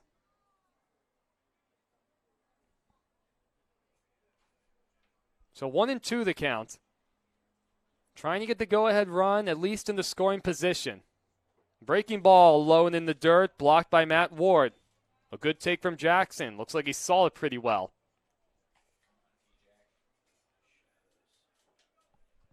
Shadows now covering about right at the halfway mark between home plate and the mound. You always wonder what kind of an effect that'll have. Short lead from Nunez, just about 2.5 steps. That fastball is low. So after falling behind 3-2, Trent Jackson's able to work it back full. A really good at bat. 3 straight pitches out of the strike zone. A couple close pitches. And now you wonder, will Carlos start Nunez with the count full? He does not go. The pitch is down and in the dirt. Really good at bat from Jackson. Puts men on first and second with nobody out. Go-ahead run now in scoring position. It's a really big-time at bat from Trent Jackson, especially not able to get the bunt down initially, falling behind 0-2, regathering yourself, not getting yourself out, and then just taking your base. And we're going to get another meeting on the mound. And it's a familiar sight. All 3 lefty guys on the field are going to go talk to Carlos in the third base coach's box. Jackson, Nunez, and the next batter, Choi.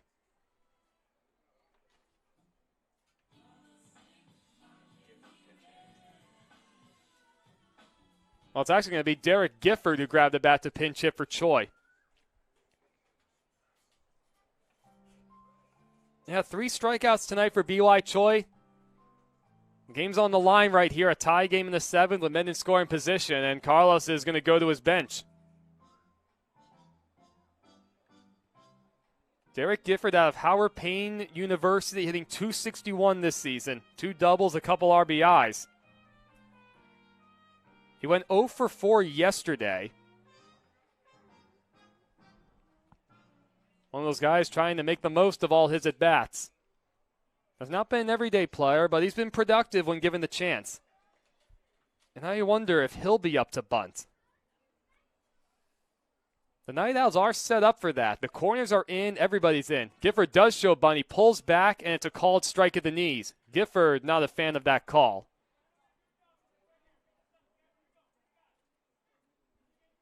So Carson Jones allowed a single to Nunez, and he walked Jackson after getting ahead 0-2. Gifford shows bunt early, and he pulls it back for a ball. A good take right there on a breaking ball.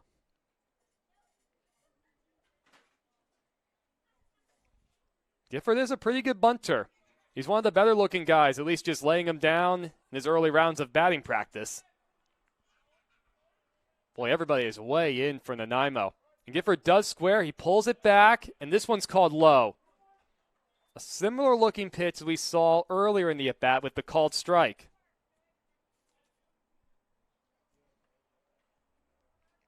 I'll expect to see him show bunt again. Key situation, trying to get 2 runs in the scoring position. He does show bunt, pulls it back, and it's low again. Some really good at-bats from the lefties in this half inning. Saw that from Nunez, able to get the base hit on the 1-2 count. Jackson, able to work the walk after falling behind 0-2. Now a 3-1 count to Gifford. He does not square, and that one's popped foul into the screen. Interesting move from Carlos down there. Taking the bunt sign off and giving the green light to Gifford, especially with the infield drawn in. I've always liked the idea of the slash. The infield thinking bunt, you pull back and try and shoot it by somebody. So now 3-2, men on first and second. Outside ball 4 again.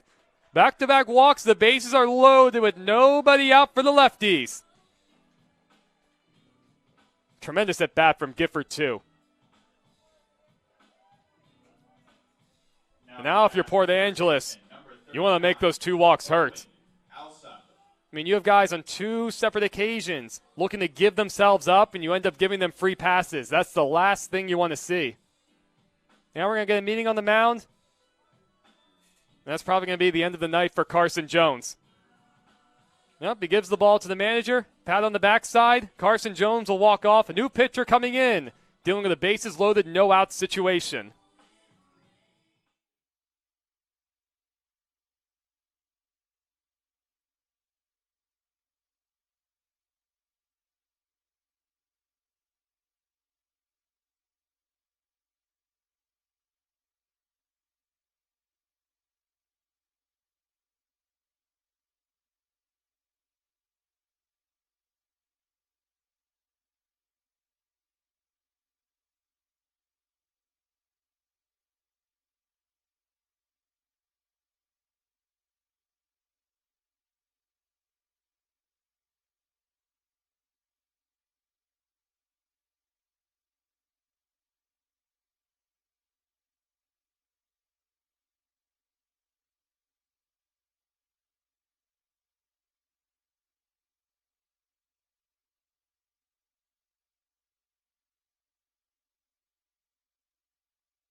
Well, we're back, everybody. Bottom of the 7th, bases loaded for the Lefties and nobody out. Night Owls going back to their bullpen. It'll be Caden Casagrande to take over. 5.06 ERA, this being his 5th game, 5 in the 3rd innings overall.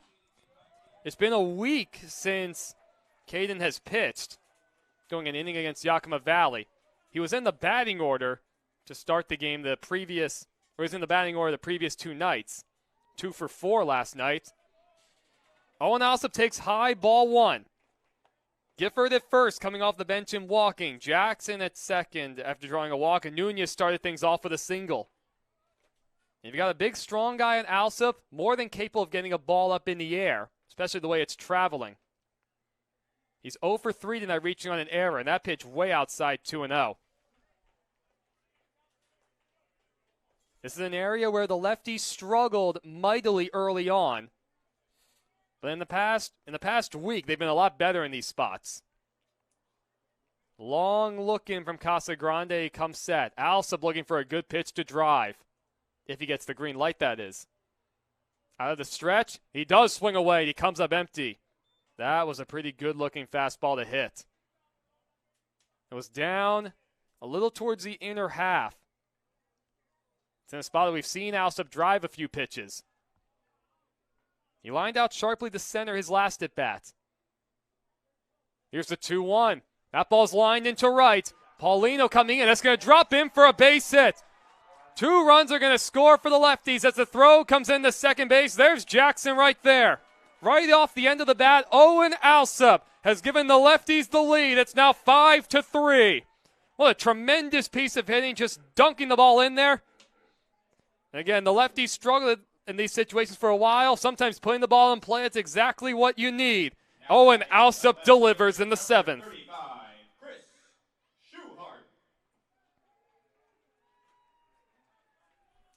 Also, tremendous base running from Jackson at second, just able to get a good read on that ball. There's a lot of other guys, especially at the college ranks, who would have had to be stopped at third. Now Schuhart shows bunt. We've been on first and second, nobody out. And it's a good one. Deadens it right in front of the plate. Casagrande up with it, sidearm toss over the first. Successful sacrifice bunt for Schuhart. Everybody for the Night Owls was playing back, expecting to swing away. Then they came sprinting in right as the pitch was delivered. If anything, surprised that Casagrande didn't step off. So 1-3 on that put out for the sacrifice. Gifford up to third and Alsop to second. And they'll bring up Cam Kuster. The infield's going to come all the way in for Nanaimo. Trying to cut down the run at the plate. And a curveball's in there for a called strike. Cam lined out to third on a laser his last at bat. He singled and scored in the second. You have Gifford the third who runs well. A short lead at that. Not sure if he'll go on contact. That ball's lined up the middle. That's in for a base hit. Rounding third is Alsop. He's going to come in to score 2 more runs for the Lefties. RBI 2-run single at that from Cam Kuster. On the ball, he just fisted out to the second base position. Probably doesn't make it through if the infield is back, but with the infield drawn in, he put it in play, and 2 more runs. The Lefties now lead by 4. It's 7-3.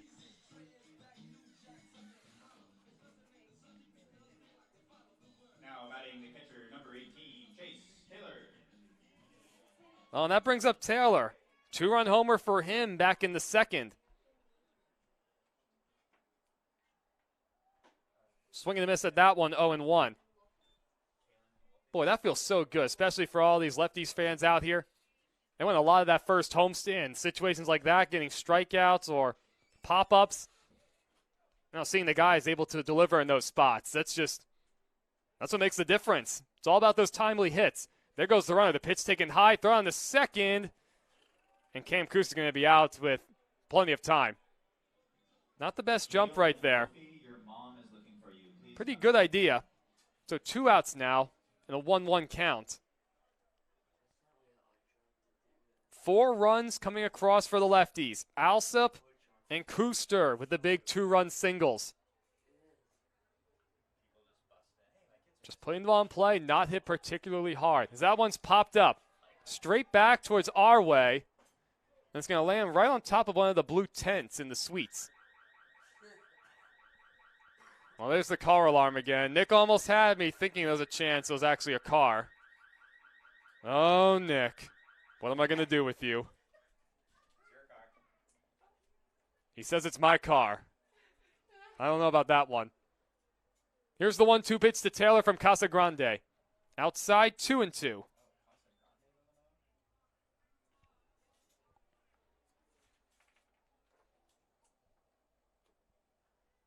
Two and two the count. 2 outs and nobody on base.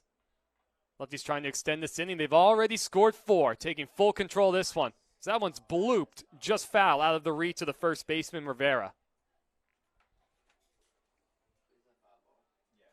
So the inning started with a Nunez single and walks to Jackson and Gifford after they were initially going to give themselves up. Then Kotaro Yoshida was removed from, or excuse me, Carson Jones was removed from the ball game, giving way to Casagrande. So all 3 of Jones's inherited runners came across the score, and then 1 more that'll be charged to Casagrande. Way outside, 3-2. Yeah, this has been a tough inning for Nanaimo pitching. Working ahead of a lot of Lefties hitters. You got to give credit to these Port Angeles guys, though. Taking some close pitches, fouling some balls off, and really just putting up some professional at-bats. That 3-2 is way outside in the dirt. Taylor will take ball 4. Ward couldn't find it at first. Now he's able to go retrieve it. So a 2-out walk. The 3rd walk of the inning issued by Night Owls pitchers. I got to give credit to the Lefties. They're taking full advantage of that. The only ball hit hard this inning was Nunez to start things off. The hit from Kuster and Alsop, both of those were bloops. And Barrett Rose, the 8th man to hit this inning. RBI single his last at bat in the 6th. That initially gave the Lefties a 3-1 lead. Night Owls able to tie with 2 in the 7. The Lefties struck right back right here with 4. And Rose is 2 for 3. See if we can keep that going. Outside 2-0. Well, a good hitters count for him. And the Shadows have completely covered the infield. So that's no longer going to be a factor for the hitters.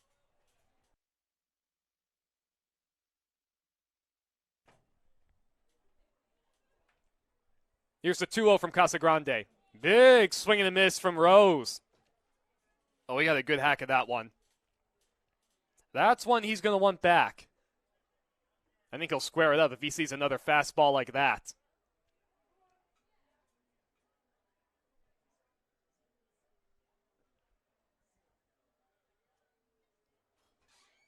Here's a 2-1 out of the stretch. That one's fouled straight back. Another good rip from Rose. Goodness, you extend this inning long enough. We have Flores waiting on deck, who's had some good swings tonight. And, of course, who else but Roberto Nunez in the hole? Especially the way we saw last night with the Night Owls just putting up crooked numbers late. No such thing as too many insurance runs. Here's the 2-2 again. Swung on and missed. Rose goes down swinging. That finally retires the side. The Lefties send 8 men to the plate. And the big blows coming on the Owen Alsop and Cam Cooster 2-run singles. The Lefties take a 4-run lead. As we head to the 8th, it's 7-3.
All right, so much different looking complexions. We head to the 8th. It's now 7-3 Lefties. Nelson Smith will take over on the mound. It's been a few days since he last pitched, and Nelson could really use a good outing. It's been a struggle his past few. 3 earned runs over 2 innings up in Kamloops. He has a 4-run cushion to work with. And you love to see Nelson try and finish out this game. It'll be Rivera, Marsh, and Hoope, 3, 4, 5 coming up. Talk about the lefties just punching the Night Owls in the mouth. As that one sprayed foul 0-1, or 1-1. Solo home run for Ethan Rivera in the 4th. So he's 1 for 3 overall. This is a guy you much prefer to see for the lefties with nobody on base. I know I'm happy to see that. The lights are on. Pretty good looking curveball, but it's outside. And if you're Nelson, I mean, you're up 4 runs. I know it's the middle of the order. You're definitely going to want to attack that strike zone. We saw free passes end up hurting the Night Owls just last inning. 3 walks issued in the 7th. And, of course, 4 runs coming across. That one's chopped softly foul again towards the Night Owl dugout. So 2-2 the count now.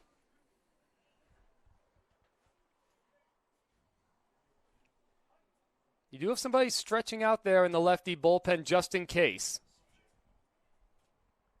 Looks like it's CJ down there. That 2-2 breaking ball outside again. A little too far outside to try and get Rivera fishing. You wonder, will Nelson throw a fastball to Rivera? Leading by 4, working out the stretch, here's his 3-2. It is a fastball. It's hit softly out to shortstop. Big hop for Flores. Plenty of time to get Rivera, who wasn't really running up the line. Important first out for Nelson Smith, especially getting the dangerous Rivera. Now they'll bring up Aaron Marsh. Hit the ball hard in the 4th, making it out. Reached on a fielder's choice his last time in the 6th.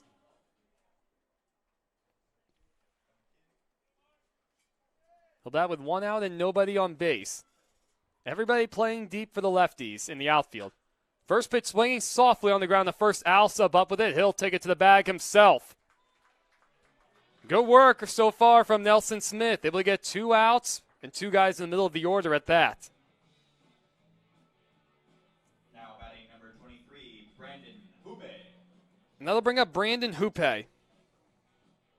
He's 0 for 3 tonight. Grounded out to short in the 2nd. He's gone down on strikes twice. Nelson Smith trying to work a 1-2-3 8th with his lefties up 7-3. Good curveball. He gets a swing and a miss.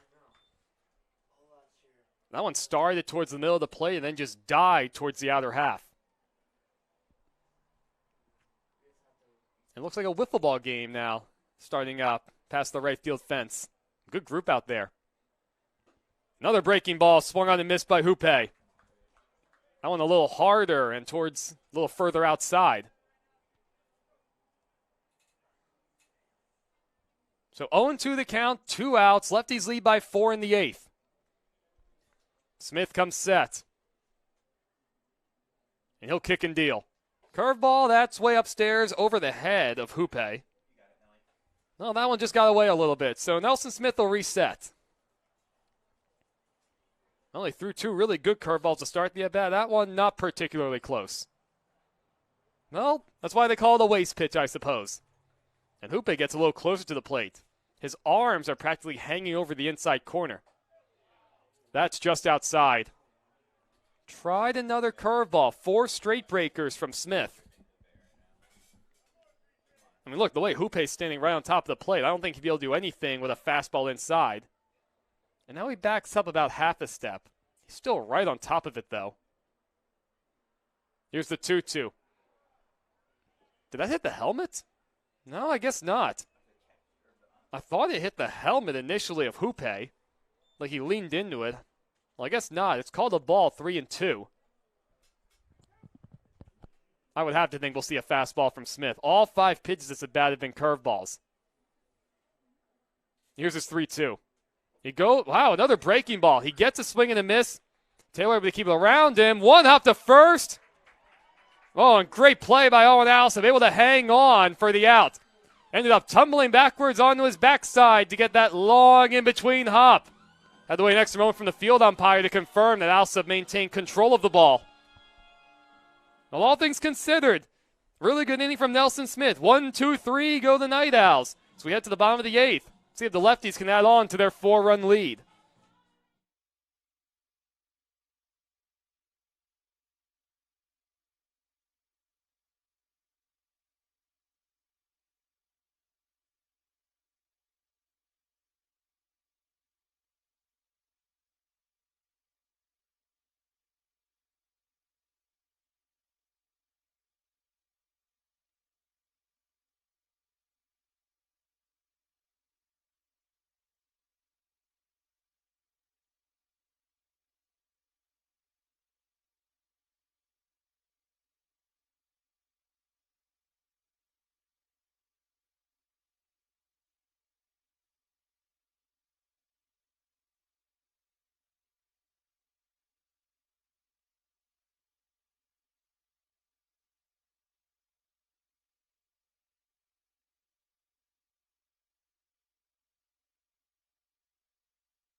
Once again, everybody, the Night Owls will go back to their bullpen.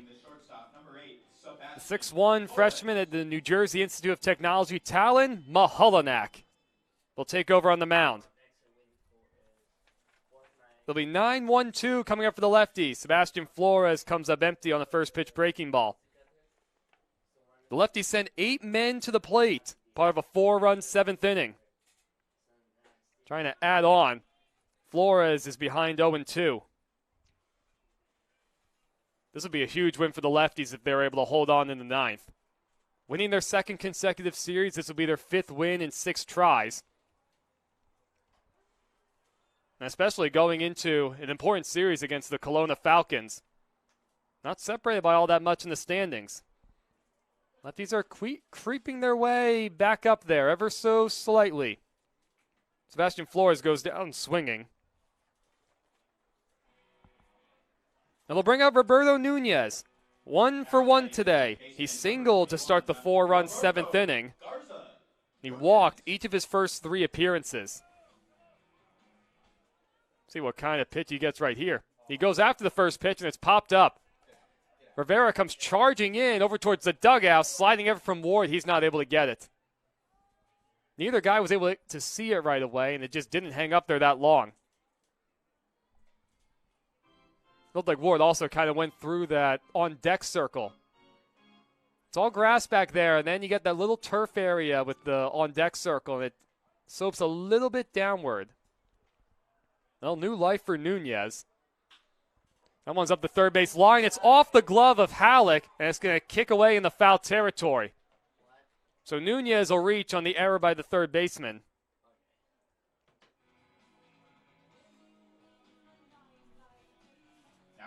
Second error of the night for the Night Owls. The Lefties will take it. It gives them a leadoff base runner.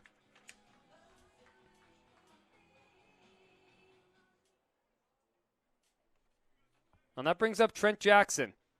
He's been quiet today. That first pitch way upstairs. He drew a key walk, though, last inning, and that just, at the time, that put men on first and second, nobody out. He was initially going to give himself up, sacrifice bunting, fell behind 0-2, and then he just took 4 straight pitches out of the strike zone. 2-0 the count.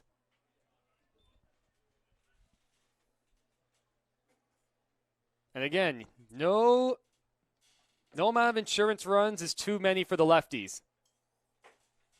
High 3-0. As we saw last night, the Night Owls did put up their share of runs in a hurry. I would assume we'll see an automatic take for Jackson. Looks like he does take all the way, and it's outside, so he draws a 4-pitch walk. Nunez will hit up to second. And it brings up Derek Gifford. Now batting Derek. Came in to pinch hit for Choi in the 7th, stayed in the game to play third base. He was also going to give himself up. Coming up with first and second, nobody outs in the 7th. The game was still tied, and he drew a walk. Yeah, you don't want to do that. Guy's going to give himself up, and then you walk him. Low 1-0. So now Mahalanak has missed with 5 straight. Oh, there's a youngster. Running right through the concourse. Dad is giving chase. They're having some fun right now. A good amount of youngsters and their young families out here at the ballpark. 1-1 the count. I mean, look, it's the nicest day weather-wise we've had in a while. Touching 70, hardly a cloud, hardly any wind. The 1-1 is off the end of the bat in the left center field. It's carrying pretty well. Oh, Hendricks falls down, and he's not going to be able to make the catch. Nunez is around third. He runs through the stop sign, and the throw is dropped by the cutoff man, Ickes. Oh, that was bizarre all the way around. Hendricks had that one lined up, and then he slipped. He was not able to make the catch. Nunez and Jackson as well, they were caught in between. Not sure what exactly was going on. Nunez ran right through the stop sign at third from Carlos, but it doesn't matter because the shortstop Ickes dropped any kind of relay throw that could have happened. Now batting the first baseman, number 30. So Jackson ended up stopping at second, and we'll see how that one's scored. The Lefties will surely take it. It's now 8-3. And it brings up Alsep, who takes low. A 2-run single coming back in the 7th. That initially untied the game. It gave the Lefties a 5-3 lead. And so that will go down as an error on the left fielder Hendricks. 3rd error of the night for the Night Owls. So, and of course, no RBI on the play. 1-2 the count to Alsep. And Nunez came around to score. Jackson at second. And Gifford at first, thanks to the error. 2 errors in the inning, 3 in the game. Yeah, it's not what you want if you're a Night Owls guy. Inside 2-2 the count. Or 2-1 the count, everybody. Beg your pardon. And we saw last night a lot of deep counts and deep counts all the way around from Lefties pitchers. Now it's flipped. It's the Night Owls who have had trouble, whether it's getting ahead of guys or getting ahead of guys and then not able to put them away. And now 3-1 to Alsep. You have Schuhart waiting on deck. The Night Owls look to turn 2. Again, keep it going. That ball's ripped in the left center field. That's going to split the gap, and it's going to go all the way to the wall. Jackson will coast home. Gifford, he's going to stop at third. Carlos made sure to put that stop sign on good and strong that time. It's now 9-3 Lefties. And really good to see Alsep just square a ball up. His 7th double of the year. And he's got 3 RBIs tonight. 3 important RBIs.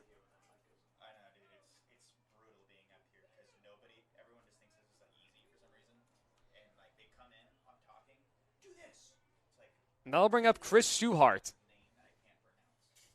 9-3 is our score. And 2 more runners out there. And that one gets away from the catcher Ward. Oh, no advance from Gifford. Not sure if he was just told by Carlos to stop or if he just didn't get a great secondary lead. There's not a lot of room back there in general, but especially the way it kicked off to his side. I'm a little surprised that we didn't see Gifford break for the plate. The Night Owls will play the infield back. Trailing 9-3, they'll concede another run for an out. That's up and in, 2-0 the count.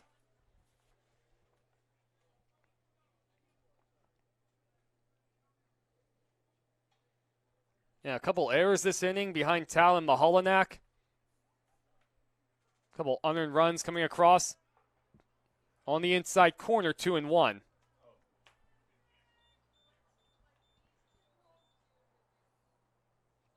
So it looks like now the Lefties well on their way to taking this series against the Night Owls. Well, that one's drilled out to center field. On the run is Hoope, back towards the wall. He has room to make the catch. Gifford will tag up and score. Alsop will go to third. It's now 10-3 Port Angeles. A good at bat from Schuhart. A really impressive night all the way around for the Lefties. Just battling at the plate, battling out at the mound. And last night you have a close game where eventually got away from the Lefties. And tonight you have a close game. You have the Night Owls able to battle back, and then Lefties just strike right on back. 4 runs in the 7th, and now 3 more in the 8th.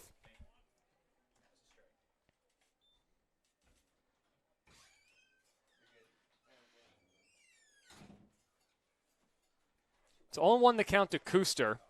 Now 2 outs. On the inside corner, 0-2 the count. Now, a little bit earlier, we did have C.J. Lewis warming up in the bullpen, especially now with the score, with it being a 7-run game. I would assume we'll try and see Nelson Smith finish the ball game. Outside, 1-2. And you have Alsop at third.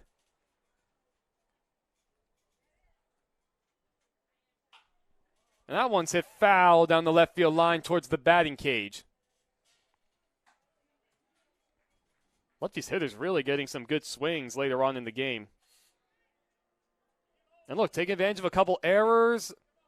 Just walks all over the place the last couple innings. That's what you got to do. That's what separates the good teams from the middle of the pack teams.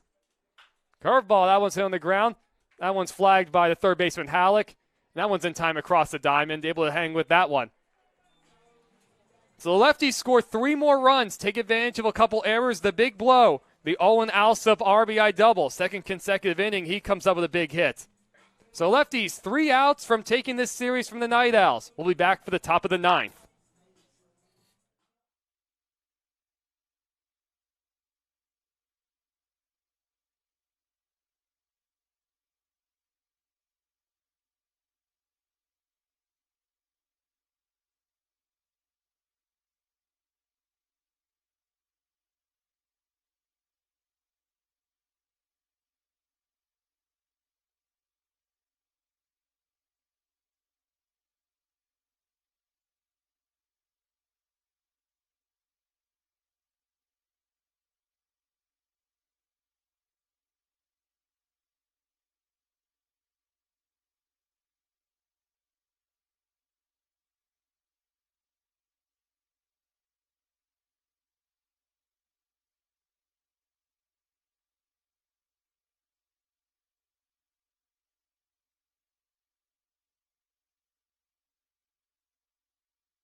Now batting the third baseman, number All right, this is it, everybody. Top of the 9th inning, Lefties in full control, leading 10-3.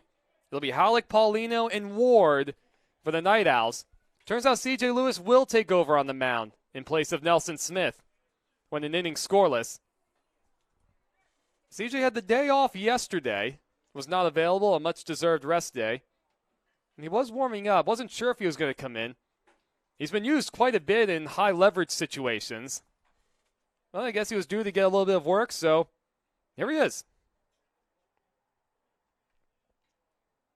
It's his 10th game overall, 3.68 ERA for 14 2/3 innings, 16 strikeouts to his credit. He's behind 2-1. CJ really has been a rock coming out of the bullpen. His last 3 outings, each of them have been an inning. Late in the game, all scoreless. Someone's on the ground. Flores able to stay down on it in time over the first. Boy, Sebastian really has been smooth all year long at short. And I'll bring up Riley Paulino. Singleton scored his last at bat in the 7th. A 2-run 7th inning for Nanaimo that initially tied the game at 3, with the Lefties leading 3-1. And of course, 4 runs in the 7th, 3 more in the 8th, and didn't take long. The Lefties blew this one open.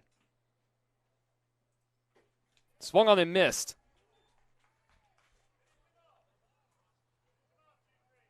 Boy, CJ's really been working on that 2-seam fastball while he's out here. Dial it up, 88 to 91. Just a lot of tail on it. And then you come back with that slider, especially riding down to a lefty, and that's just not fun. He's ahead 0-2. Makes sense how he has the 16 strikeouts. That's a little outside 1-2. Try the fastball. CJ does have 1 save to his credit. Swung on and missed. Another slider. And 2 quick outs for CJ Lewis and the Lefties. And the Night Owls down to their final out. It'll be Matthew Ward. Or at least it's his spot that's due up. Now it looks like Ward will hit for himself. He singled and came around to score his last at bat in the 7th. The game looks much different now. The Lefties leading 10-3. 1 out away from taking this series, trying to win their 5th game in 6 tries. At the knees for a called strike.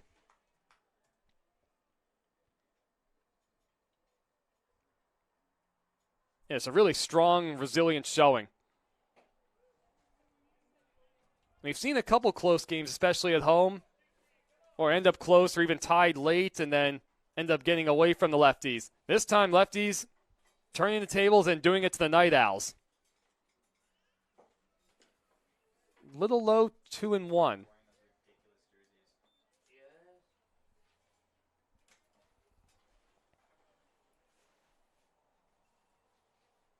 Here's CJ's pitch out of the stretch. That one sprayed out of play down the right field line, foul.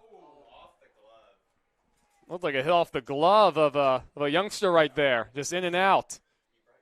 Oh, looks like it was another guy that came up with it. Oh, that's really nice of him.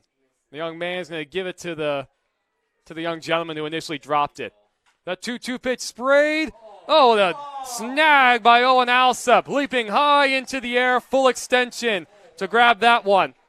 Well, that retires the side. That's your ball game, everybody. The Lefties take this one by a score of 10-3.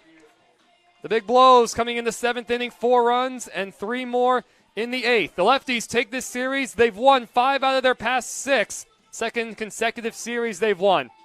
Just a really resilient and strong showing, just no matter where you look at it. Lefties improved to 7-11 on the season. The Night Owls will fall to 7-10. Some really good momentum for Port Angeles, especially with Kelowna coming into town for a 3-game set. I'm Evan Schmeiser, everybody. Griff McClellan is my technical director. Matt Ackers, the owner of the Lefties. And we'll be back tomorrow night, 6:35, on the Peninsula Public Access Channel and the West Coast League app for the first of 3 games against the Kelowna Falcons.